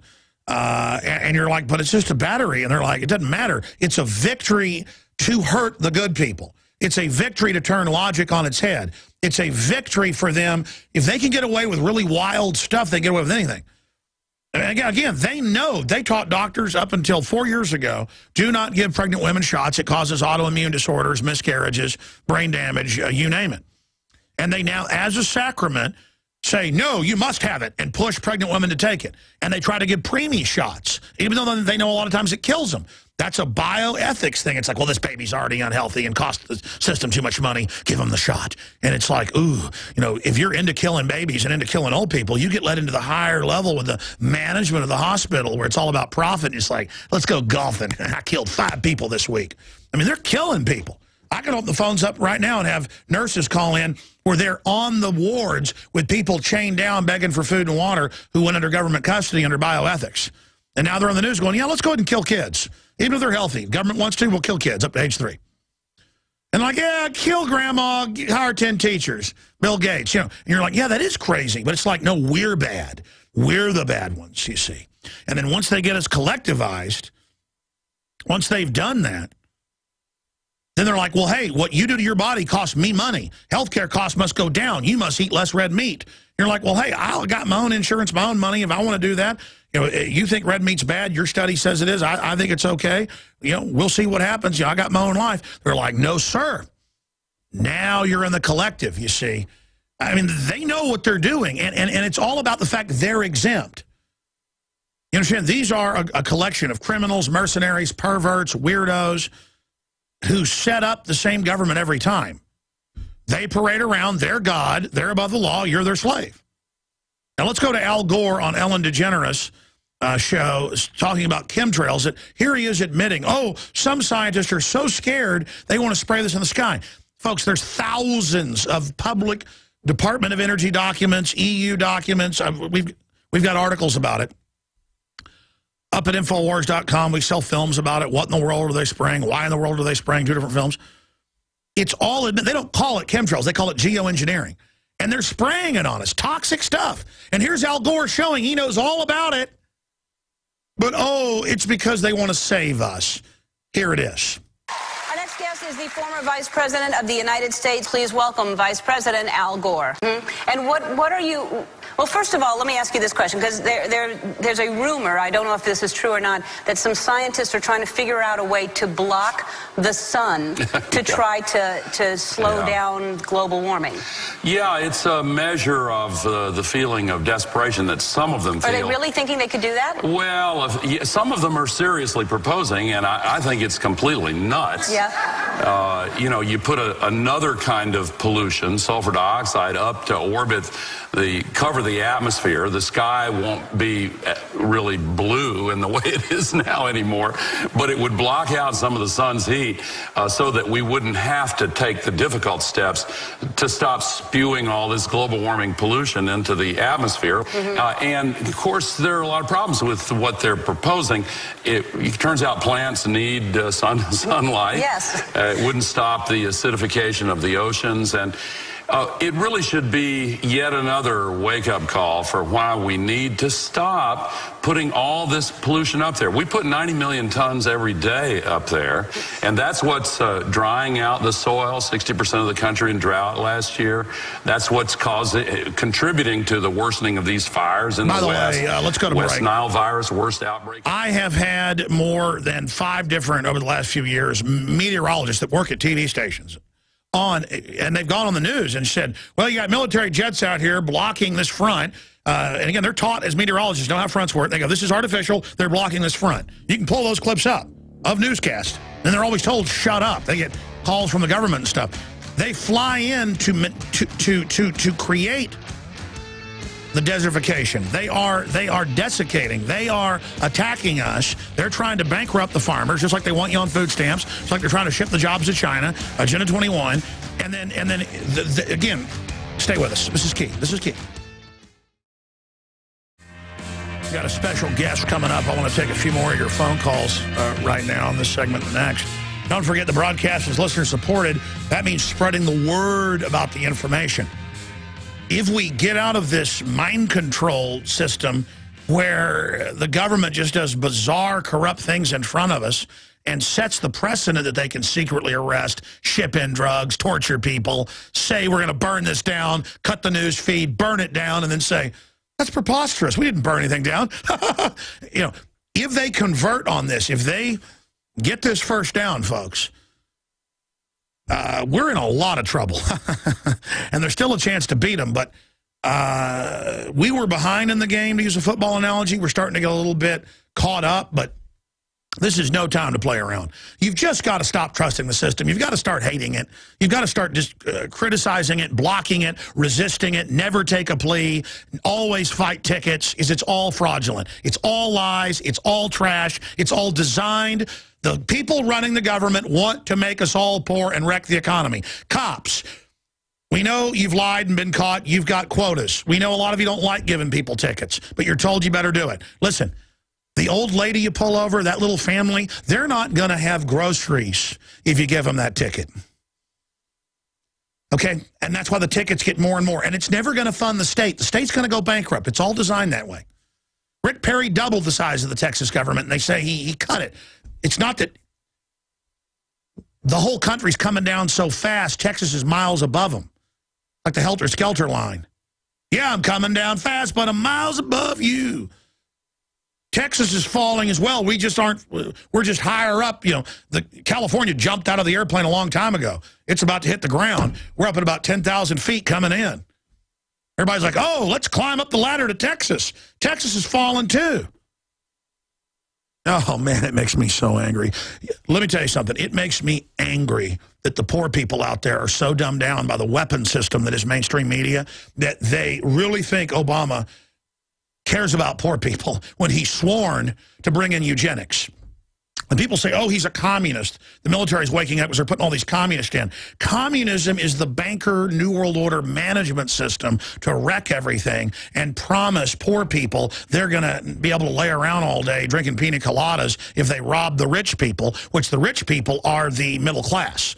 Poor people think someone living in a 5-bedroom house with 3 cars on a golf course is rich or wealthy when they're upper middle class, okay? And they're trying to teach poor people that if they shut down the business, and that's what's happening. Nouveau riche are just going, well, I got enough money to live comfortably I'm just not working anymore. And in a way, it's like a Atlas Shrugged type deal that's happening. Oh, man, I'm so sick of it, though. I mean, it's bad. Here's the deal. We got really bad people. It'd be like if there was a rabid dog in my yard, and it had rabies, and I saw kids playing down the street on their scooters, and I just saw the rabid dog attack my chihuahua, and it's foaming at the mouth. It's a pit bull. I would go get my rifle, and I would shoot it. And the New World Order is like a 1 trillion-pound rabid dog, and I'm watching it chew up other countries and wreck societies, and it's, you know, like Godzilla shutting down our power plants and shutting down these jobs and shipping these jobs and putting regulations on and writing books about how it's going to wreck us, and it's and I'm just like, hey, let's get rid of that. That's not our friend. And I've got to hear, you're just mad because Mitt Romney didn't win. I'm like, Mitt Romney's like Megalon stomping along behind him, his second, like the mayor pro tem if something was to happen to Obama. He came out of the same ocean, stomped, and I'm like, hey, let's get rid of them. Come on, they're not friends, they're bad. Look, Northcom, they're trying to take your gun. I'll take my guns, Mr. Conspiracy Theorist. The AP's like, look at Alex Jones. He claims there's 1.6 billion bullets. Well, there is, but he's still a kook. Now I'm going to do this new shuffle at the party.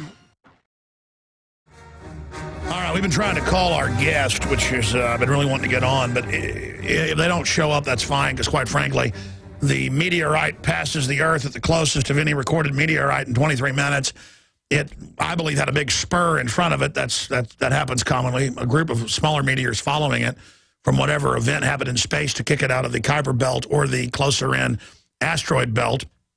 And it is on its way by the Earth, and I hope that DA-14 does not have any other spurs to the side or behind it or in front of it, because you saw what happened in Russia. And we're going to continue with your phone calls and then a bunch of news and video and audio clips that are coming up. I was kind of frustrated a guest was coming up. Maybe he still is, but I'm kind of crossing my fingers he doesn't, so we can get him on another day, because I want to be able to cover all this news that I haven't gotten to yet. Let's go to El Rey in Texas, listening on 90.1. You're on the air. Welcome. Hey, Alex. Thanks for having me. I just wanted to rip through some names of some major projects that are going on that I haven't heard mentioned out there real quick. I've called about the Project on National Security Reform before, which is PNAC Part 2 because of Carnegie and Rand, among others. And when I called before, failed to mention that the Project on National Security Reform was DoD commissioned by NDAA, Section 1054, to design the integrated national security professional system. And on their list of achievements on their website, they list that they helped to promulgate the, quote, system of systems, systems thinking, and the whole of government approach, which the DoD also celebrates that Obama's administration institutionalized. And I wanted to roll through real quick and see if you had heard of two others. One being the other Carnegie project called the Next Generation Project. Yes. Which, No, it's all public, how they're getting rid of the families, breaking everything down, isolating the individual, arresting development of men and women. They want a childlike, no dedication, no allegiance to your fellow humans, just mindless, gibbering, giggling, drugged up idiots begging to be euthanized. And I listen to you every day, and I just wanted to mention these names because we need to start calling these projects by their names and by the systems that they use, like the Census Project, take over all elections, using American Community Survey data and also building communities of practice. It was Prop 3 locally here in Austin. No. I mean, the globalists worldwide under Agenda 21, they write the laws and the rules to dehumanize and enslave via UNESCO's global master planning, and then you see it implemented at your level with federal funds pushing for laws to be passed to turn your community into an absolute nightmare control grid with lots of authoritarians walking around giggling, telling you how they're liberal. Right, and so I'm just naming the projects by name because we'll have to start doing that. And with, for example, you're talking about the carbon schemes. Well, we got the Monsanto-created sustainability consortium that includes the Carbon Disclosure Project. You've got the Carbon War Room, part of the Institute for Sustainable Communities. And, I mean, among others, the Obama administration is working with the Next Generation Project and all the rest.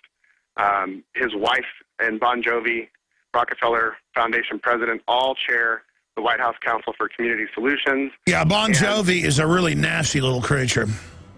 I had one more question for you. I know you got a packed show, and it was, have you heard of the Global Leadership Coalition? Yes. Kissinger, Brzezinski, and the list goes on. Yeah, and if you play ball, you get to be on the local regional boards, and they're your real city council, your real legislature, and they meet with the federal representative and the global representative, and they tell them what to do, and if they do what they're told, they get to be part of the takeover. Isn't it sweet? Okay, in about 15 minutes, or 1:24 Central Time, 2:24 Eastern, DA-14, the largest asteroid to ever be recorded to come this close to the Earth, 17,200 miles within the satellite orbiting belt, and NASA is feeding radio telescope footage of it. And it does, from what I've seen, appear to have some other satellites following it or spurs.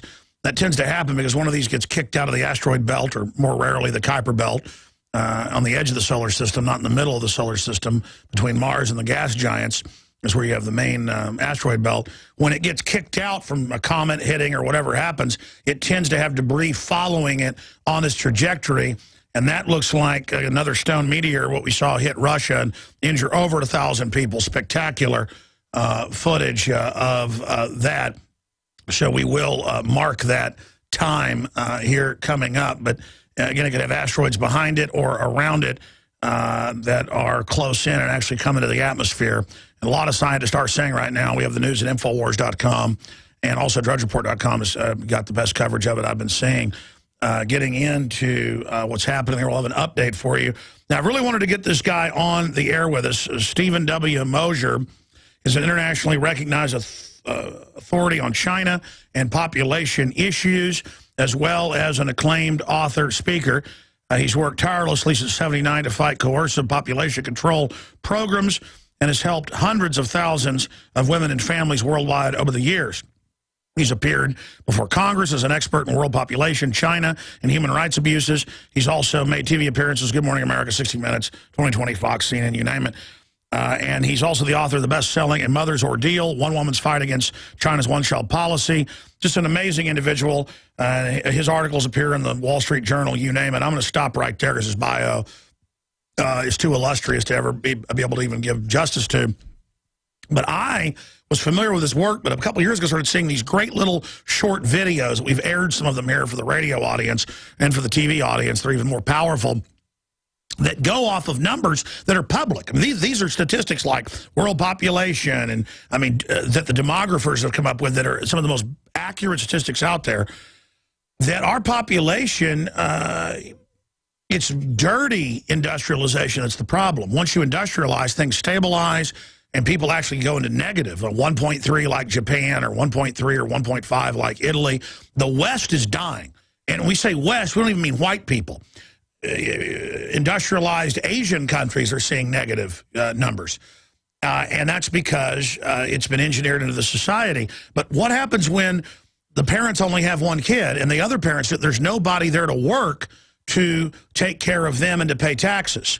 So the answer is death panels, and you're now seeing Bill Gates and others promote that. But the real expert is Stephen W. Mosher, and he joins us. We're going to play a few of these clips as well. We're going to give you his website so that you can go there and see the statistics and the facts and the videos for yourself. But the whole globalist system is based on shutting down cultures, shutting down the third world, deindustrializing the West to save the earth, when it's actually the opposite. And clean industrialization is what will stop the deforestation and the desertification we're seeing in Africa and other areas. And again, Stephen W. Mosher joins us. Stephen, great to have you with us. No, thanks for having me, Alex. You bet. Okay, you've got the floor. Tell us how you got into this, how you woke up, and what the state is right now, the one-child policy, the numbers, the population implosion crisis via the population bomb. Well, you know, I was originally at Stanford University in the anthropology department. One of my colleagues at Stanford was Paul Ehrlich, the original population bomber, who in 1968 wrote a book called The Population Bomb, which warned us that hundreds of millions of people were going to starve to death in the 1970s. Well, those of us who lived through the 1970s, as I did, realized that hundreds of millions of people didn't starve to death in the 1970s. In fact, we had the Green Revolution, food production went up, and India, which was his ugly poster child of overpopulation in the book, The Population Bomb, actually went on to become a net exporter of food, net exporter of grain. But those were the ideas I had when I was selected to go to China in 1979. Now, in 1979, China had been isolated behind the bamboo curtain for 30 years. No one knew what they were going to find when they went there. I was selected by the State Department and the National Science Academy to go to China, to be the first American social scientist allowed to live and work in China. I was picked because I could read, write, and speak Chinese. So I found myself living in a people's commune in South China when the one-child policy began. Now, I have to tell you, going to China, I thought China was overpopulated. I was pro-choice. I'd never really thought about the issue, which is a convenient position for young men to take. We're not going to worry about it. We'll let the women take care of that. But I got to China and found that women were being arrested for the crime of being pregnant in the name of dealing with China's so-called overpopulation problem. I saw them taken away from their homes and families. I saw them taken to local government detention centers where they were held for days and sometimes weeks and months, where they were subjected to brainwashing sessions about the need for them to go in for abortions. These were all women who were 5 months pregnant, 7 months pregnant, 9 months pregnant. And I went with them as they were taken, sometimes by force, to local government-run abortion centers where they were forcibly aborted. They were given lethal injections into their wombs, their babies were killed, and then they were taken, in some cases, out by cesarean section abortions. I was present in the room for the cesarean section abortion of a woman who was 8 months pregnant. Now, I'll tell you this. None of this, of course, made sense to me in terms of human rights. These women were being rights were being violated. They were carrying children they had conceived in loving relationships and wanted to carry to term, and the government was saying, no, ladies, you have no choice. You will be marched into the abortion clinics, and if you don't come voluntarily, we will take you in under duress, and if you don't give us permission to do the abortion, we will simply wait until you are giving birth, and we will kill your children at birth. There were in 1979, 1980, and are today in China cases of infanticide where babies are killed at birth by government doctors under orders from population control officials. Now, this is really nasty stuff. And this is the model they want to bring here now. In the operating room and seeing what actually happened, seeing how these women were mistreated, seeing the deaths that resulted, convinced me that even if China did have a population problem, this was no way to deal with it. Absolutely. And the website is pop.org, pop.org. And you can go there and see all the videos. We're going to play a few of those coming up where it gives the numbers. What is the truth about overpopulation, underpopulation? What are we facing, Mr. Mosher? Well, here you mentioned the numbers. We had a Communist Party secretary, leading member of the Ministry of Health in Washington last year, and he was bragging about the fact that the one-child policy had eliminated 400 million people from China's population. And he went on to say that's more than the entire population of the United States, which it is. I think we're at about 312, 13 million right now. And he said, we have helped to solve the problem of global warming by eliminating all these carbon emitters. And you just have to be aghast at the idea that the government of China thinks that by eliminating 400 million of the most productive, enterprising, hardworking people the planet has ever seen, they have somehow made themselves better off. And they haven't. They've killed 400 million people who would have gone on to work in jobs, start companies, make life better for themselves and their children. They have made China poor by eliminating all of those people, and not wealthier. Now, I saw the Royal Commission on Populations report in '49 where they said population will plane off, but we don't want to even allow that, so they blocked industrialization as a tool of really neo-colonialism. But now, we see population planing off at around 10 billion, even the UN admits, and after that, it implodes into a new dark age. Talk about those numbers. Well, we don't know what happens when you hit low fertility. You mentioned Italy, Germany. All of Europe is dying. That is, filling more coffins than cradles each year. The populations of over a dozen European countries are now shrinking. Japan's population is shrinking.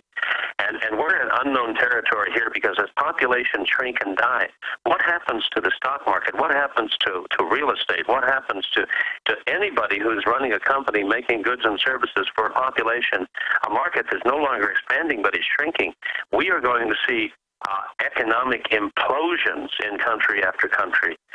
The world's population is going to peak around 2040, which is not that far away now, 30 or less than 30 years, and then it's going to begin to decline. And the decline is going to be gradual at first, and then it's going to pick up speed, and by the end of the century, we're going to be losing 1 billion people every 15 years. Now, there's some people who think that's a great idea. There's some people who see human beings, you and I, as a plague on the planet, as a kind of pestilence. There are some people who even say that epidemics like AIDS are good things because they reduce the surplus population. But I think that people are the ultimate resource. I think that people are the one resource you can't do without. People with their creative intelligences are the brains behind the operation. They unlock the resources that we find on the planet, and they make life better for themselves and others. So we're seeing now a problem, and I wrote this in the Wall Street Journal 15 years ago. I was probably a little ahead of the curve at that time. And I said, look, our long-term problem is not too many people, there's not too many babies. Our long-term problem is too few people, too few babies to grow up into workers who buy homes and cars, who start businesses, who have new ideas for products and services and make life better for themselves and others. Our long-term problem is too few people. And we see that trend accelerating. It is. Stay there. Stay there. We got to go to break. Steve Mosher is our guest. This is incredibly important information. Alex Jones here, back live. We have footage for viewers, for radio listeners. NASA just showed seconds ago the largest asteroid to ever pass this close to the Earth, about 17,200 miles. They just showed DA-14 pass over Australia, where it is nighttime from an observatory they're hooked into there, and it looks like a shooting star. So it's shooting by at 17,000 miles an hour. It's just come by the close point on the night side of the Earth and is now accelerating away from the planet. But for the next hour or so, it'll be the closest anything's ever gotten in modern history that hasn't hit us. And I guess the population exterminist would be very, very happy if it hit somewhere, say, like Tokyo, because something that size would undoubtedly kill everyone in Tokyo and people in the surrounding area. They estimate, depending on what type of meteor it is, that it would be thousands of megaton equivalent of hydrogen bomb. But Steve Mosher, who is one of the leading people in the last few decades fighting to expose the brutal one-child policies where they just come to the house and last week and ran over the baby, the 13-month-old baby. You've got the bioethics groups. The Bioethics Journal last year said, let's kill kids up to age 3, even though they're healthy. People thought that was a hoax when Infowars.com wrote a story about it for 3 days, and then it was all over mainstream news.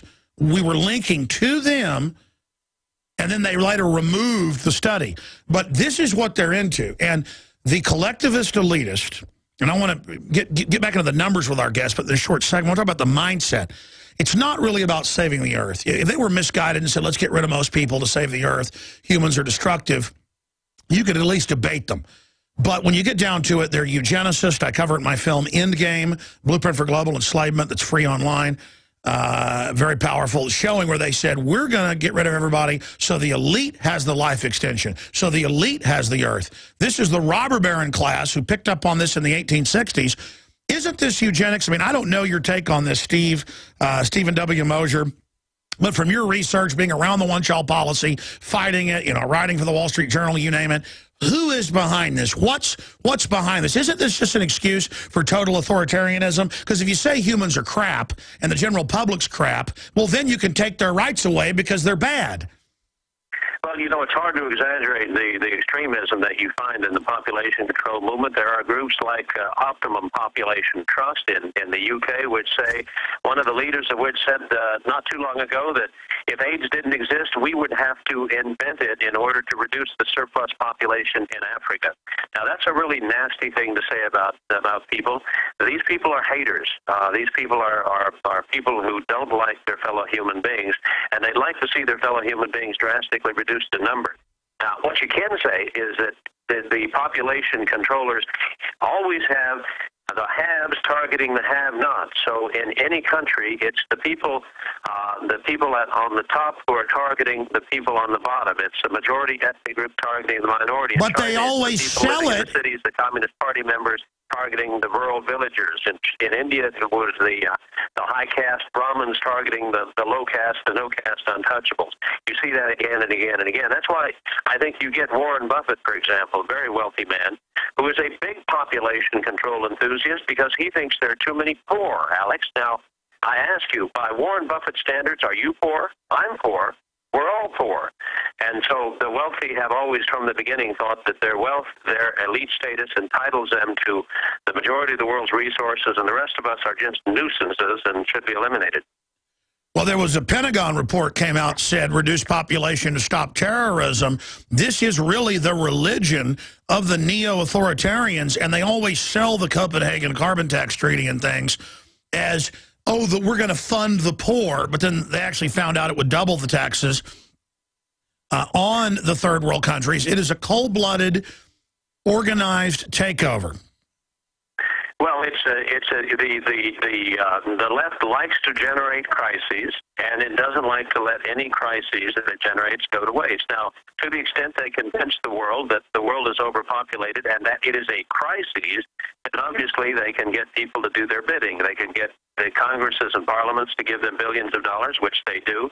They can get hundreds of thousands of people to be duped and seduced into supporting their movement, which they do. And And it just perpetuates itself, even in face, we talked about the numbers a little bit, but people have to understand the world's population is never going to double again.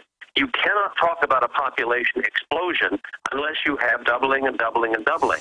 You won't have that. The world's population is going to peak. We're at 7 billion now. We're going to get up to 8 or 9 billion, depending on how many children my children and your children have. And then the population of the world is going to decline.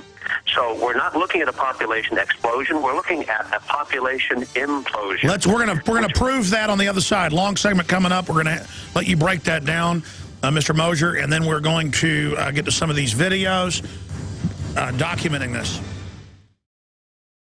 And again, they sell this idea that collectivists are not liberals.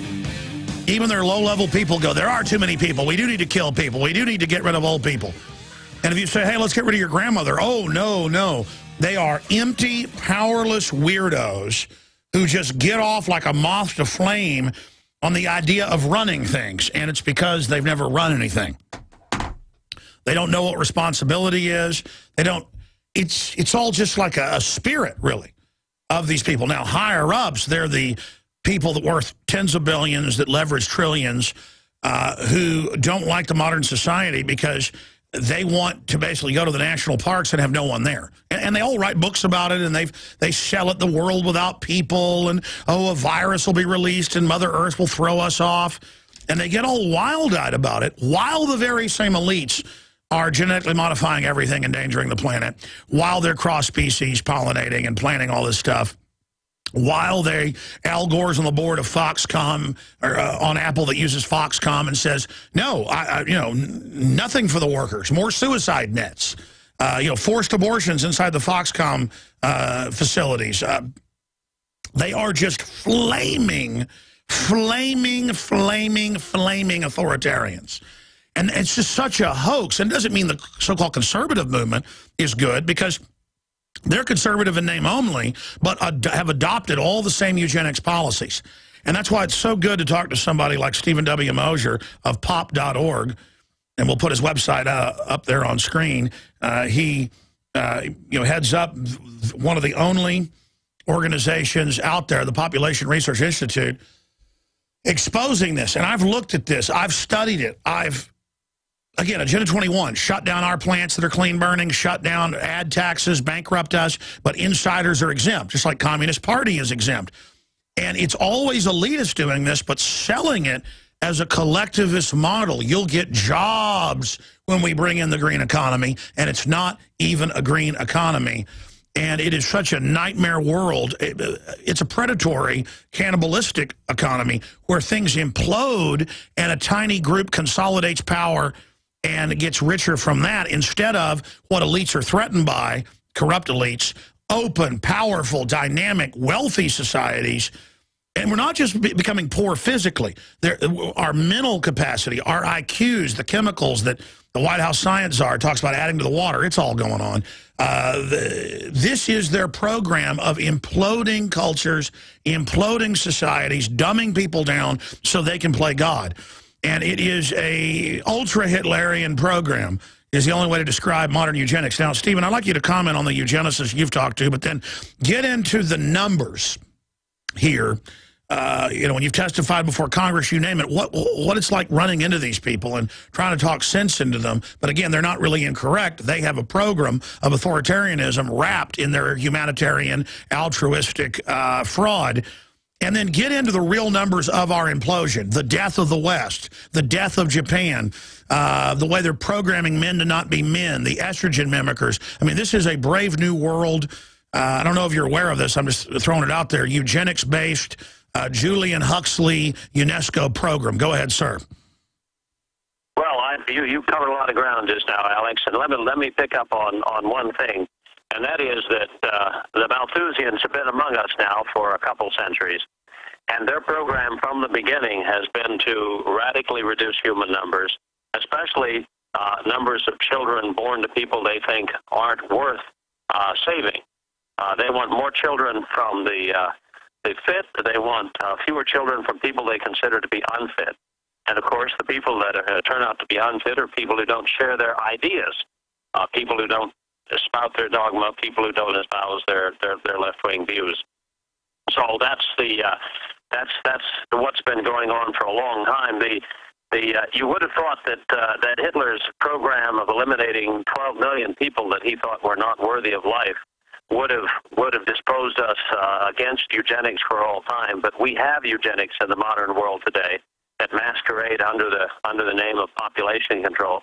I think you can see it most clearly in the People's Republic of China. Yes, they're the model. China's one-child policy, of course, is eugenics in nature.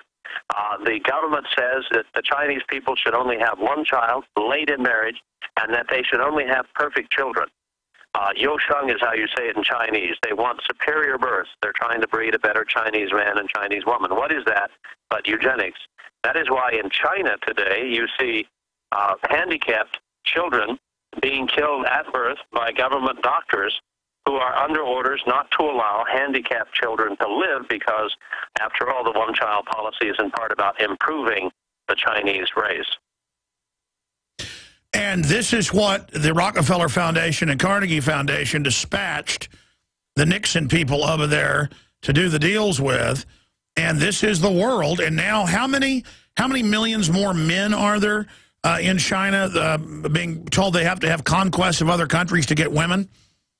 Well, I was just in Kansas a couple of days ago testifying before the state Senate on sex selection, abortion, and female infanticide. I was in China when the one-child policy began, as I mentioned, and what happened immediately after that was large numbers of little girls began being killed after birth. Now they're still being killed in China, some of them by female infanticide after birth, some of them by what are called sex selection abortions before birth. But it's not just China. It happens in Korea, it happens in Vietnam, it happens in India.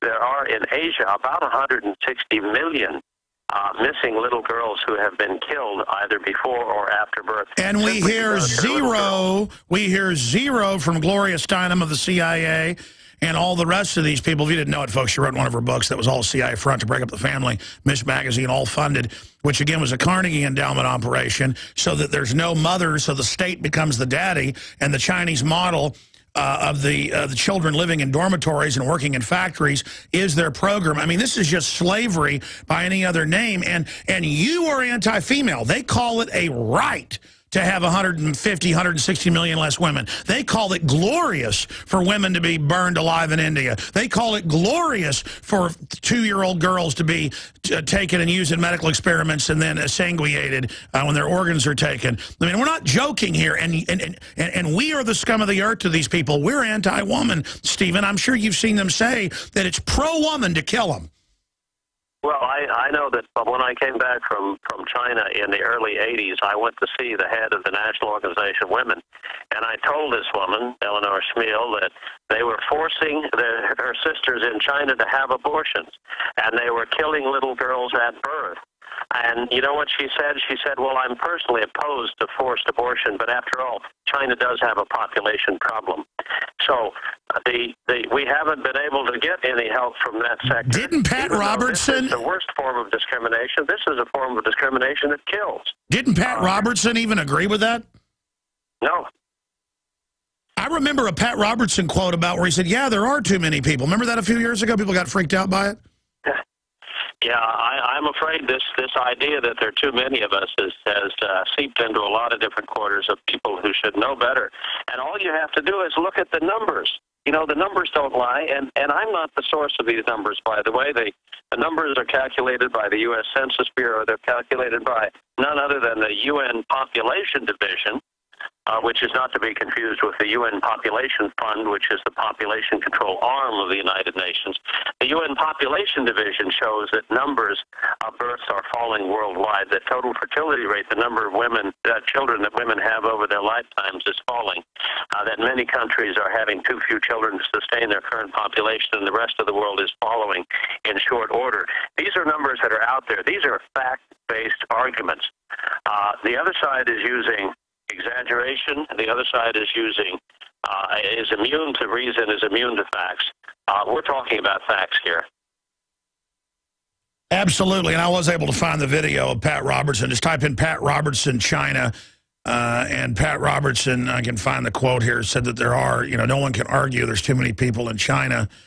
China has a labor shortage this year, Alex, and the reason it has a labor shortage is they've killed 400 million of the most productive, enterprising people in the world over the last 30-odd years. You actually show the graphs, but it's also in other mammalian species. If you guys punch up a document, Cam, and then we're going to start going to these videos, once you get any mammal species that goes way up, if it has any type of big drop, it tends to continue dropping even faster. In fact, it's even hard to have a slow hill. Talk about some of those statistics, and then we're going to play some of these videos. Well, you know, if you mentioned Italy, for a long time the Italians were averaging just a little over one child. Now that means that there are so few young Italians in their 20s, for example, that in order to stop the Italian population, which is now about 54 million, I think, from dropping in half within the next few decades, every young Italian would have to marry at the age of 21 and average about 4 children. Well, that's not going to happen, and that's just a way of saying that the population of Italy is now almost preordained to fall. There's no way that no, it's over. There will be a demographer can imagine that they can stave off serious population decline going on for the next couple generations.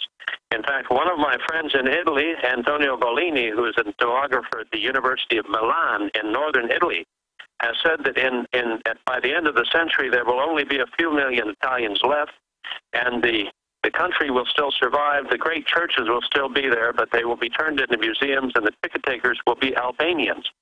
Now, I like the Italians. I'm going to miss them, but if they haven't had children for a couple generations now, and it looks like there are going to be a lot fewer Italians in the future. We're going to go to some of these videos here in just a moment, but I've seen some metrics that say that within 4 generations, there won't be any Japanese left. There won't be any Italians. And then I see the demographers that are eugenicists say, good. In fact, I remember when Dr. Pianka gave a Texas Academy of Sciences speech 6 years ago and got an award. Photos were taken. It was in the paper, the Houston paper, and I had the reporters on. And when he said, soon airborne Ebola will be released, like 12 monkeys, and 90+% of us will die, and he projected skulls on the wall, there was a 3-minute standing ovation. The reporters estimated that 90% of the people were crying, because it's their whole religion is, we kill everyone, we have power, we run things, you know, we plant our flag. It's just hyper weirdos.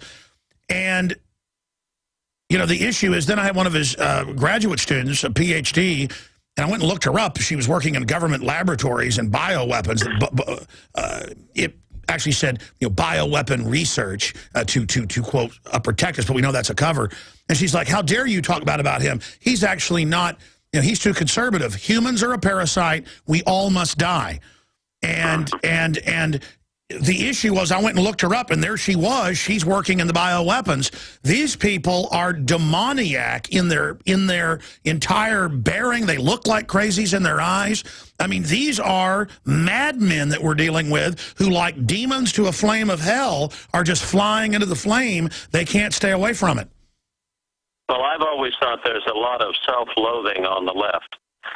There's a rejection of their own selves. There's a rejection of their very nature. There's a rejection of family. There's a rejection of tradition.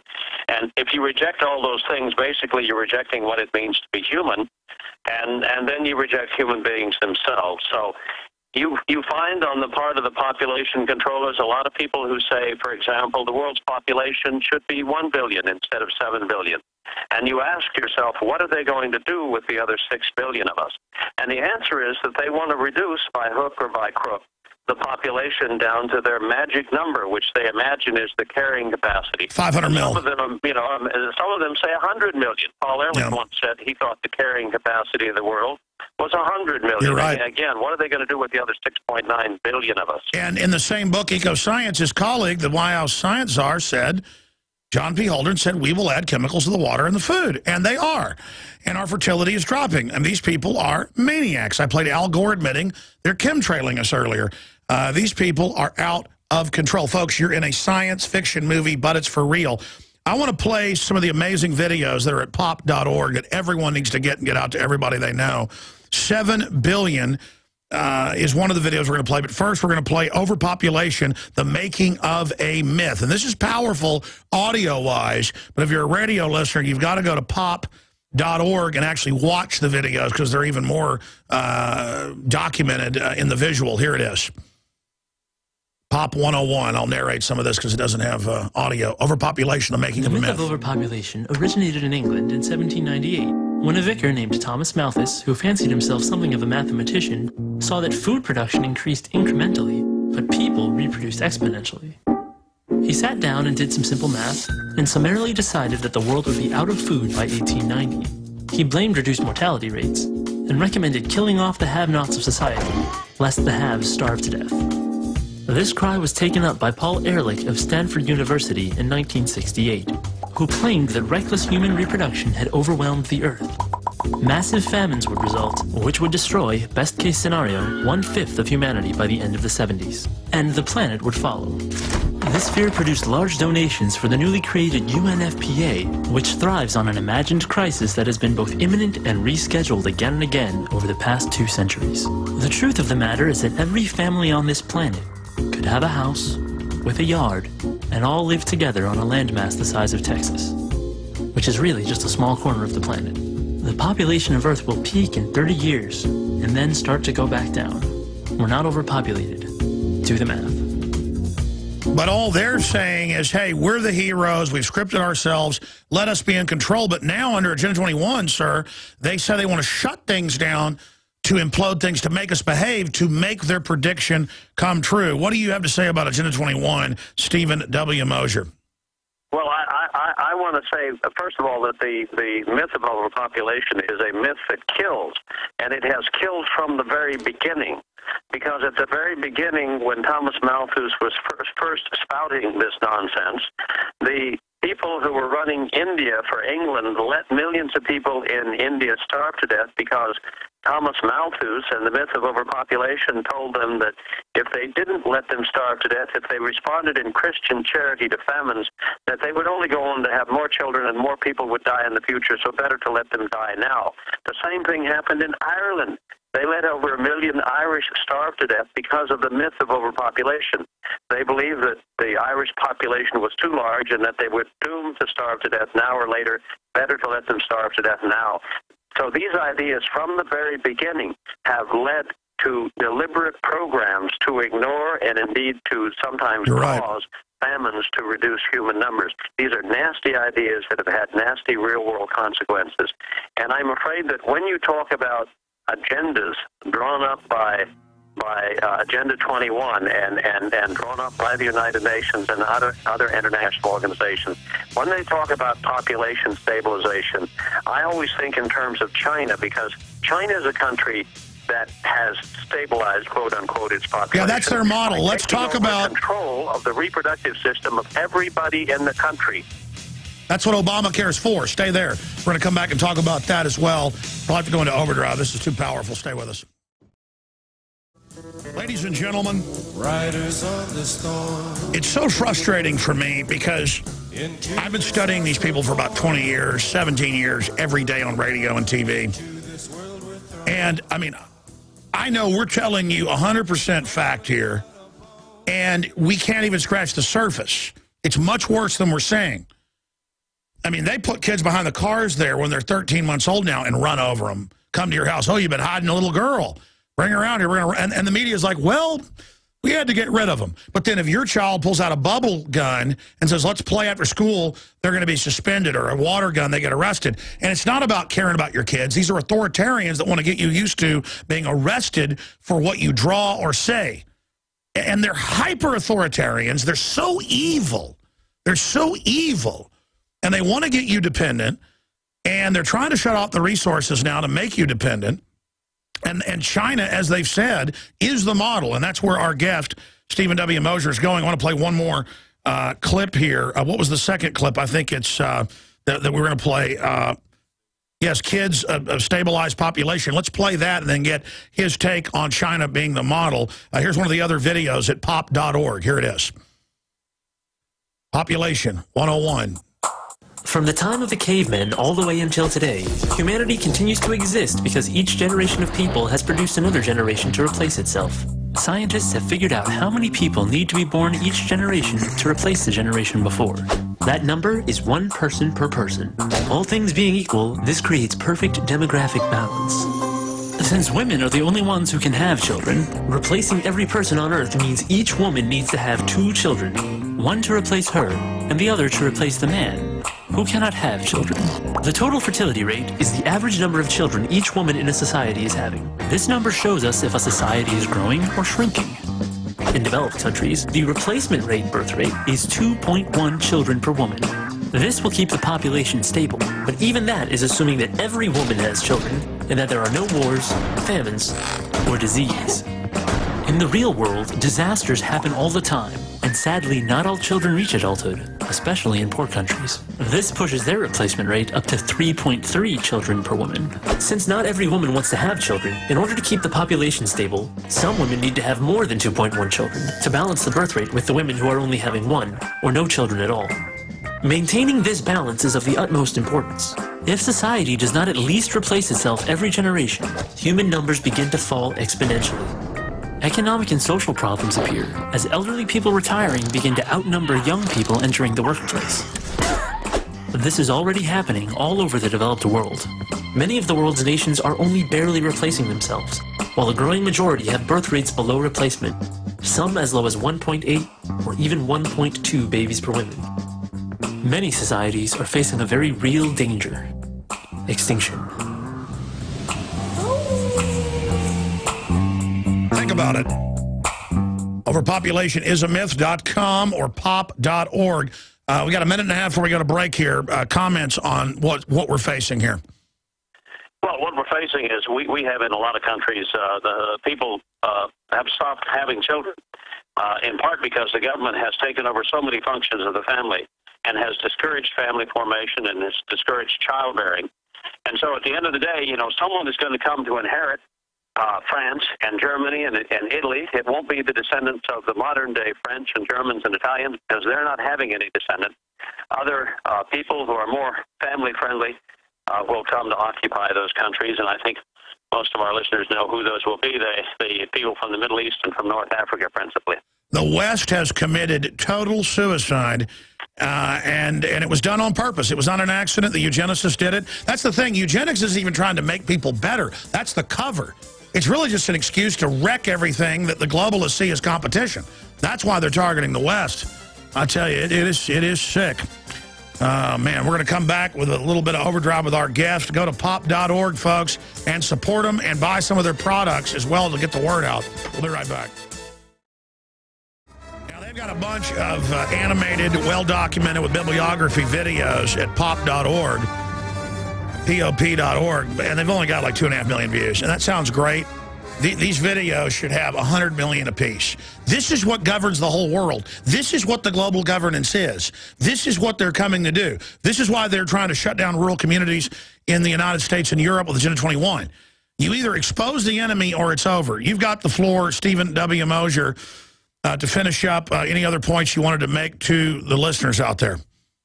Well, I think people ought to understand there's plenty of room on God's green earth for all of us. And as our numbers have grown over time, our prosperity has grown even faster. That is, more hands make light work has been true for centuries and is still true today. Every stomach comes with 2 hands attached. Every mouth is backed by creative intelligence. And people who see us as a pestilence, as a sort of plague on the planet, themselves, of course, are free to do what they want with their fertility, but they shouldn't interfere with the natural desire of the rest of us to marry, have children, form families, and improve ourselves. Well, Ted Turner's got 5 kids and dozens of jet aircraft, and they're all a bunch of hypocrites. The world should have a one-child policy, Alex. Yeah, exactly. Well, listen, I'm telling them, if humanity's so bad and they want to kill babies, why don't they just commit suicide? Well, they are over time. The people we're talking about generally average about 1 child. So if we can just hold our breath and get through the next 10 years without letting them bring the walls down around us, we will survive, we will thrive, and they will die out. That is some good news. And again, we're not happy about their deaths, but these people are cancers. And I mean, humanity, they're also trying to stunt technological development that can take us to the stars and the next level. They're not fans of humans. You're right. They're haters. They always talk about how we're all mentally ill. No, you're mentally ill. You know, I'm happy. You're into death. You're an idiot. And as population numbers go down, you see less and less innovation. You see fewer new inventions. You see technological progress slowing down in this country and other countries. We need more human minds at work, not fewer. How are they liberal when they want to kill babies that might have a cleft palate or a club foot? I mean, statistically, I've seen the studies out there. A lot of people that are handicapped turn out to have higher IQs, invent more things. I mean, I have a lot of friends that are handicapped, and you know what? It makes me really mad. These people are calling themselves liberals. When they're in control, they make sure every handicapped child is killed when it's born. Yeah, and it starts with you know, the trisomy 13 and trisomy 18. It ends up with children in China being killed because they have a facial blemish or a mole in the wrong place. The pursuit of perfection is never ending. You wind up you know, eliminating all children who don't have a certain color of eyes. It's evil, and it needs to be stopped now. Well, they seem to be cresting right now. Studying eugenicists as you do, I mean, is it cresting, or is it going to get a lot worse? Or well, there's movements with billions of dollars at their disposal, and tens of thousands of employees do not go quietly to their graves. They've got the fortunes of some very wealthy men. You mentioned Ted Turner. He's a big population Bill control Gates enthusiast himself. It's going to take them some time to spend all that money. Oprah Winfrey. They're all involved. John Bon Jovi, they're all involved. Any of these people involved in the Rockefeller Foundation are your enemy, ladies and gentlemen. Well, listen, Stephen W. Mosher, we're going to be talking to you again very soon. Thank you for what you've done. People can go there and support you guys. You've got some products. Briefly, tell folks about some of the products you've got at pop.org and what you're going to do if you get more money in. Well, we've got books that I've written. If anyone wants to know more about what's being done with your tax dollars overseas to reduce the number of children born, by exporting things that we shouldn't be exporting. I've got a book called Population Control, Real Costs, Illusory Benefits, that details the dark underside of these anti-people programs. We've got the YouTube videos that we've already talked about. Some other things we've got, you know, we've cut about $1 billion over the last 20 years from population control programs overseas. That's right. No, I've researched it. You are the tip of the spear. God bless you, Stephen W. Mosher. We salute you. Everybody go to pop.org right now. God bless you, sir.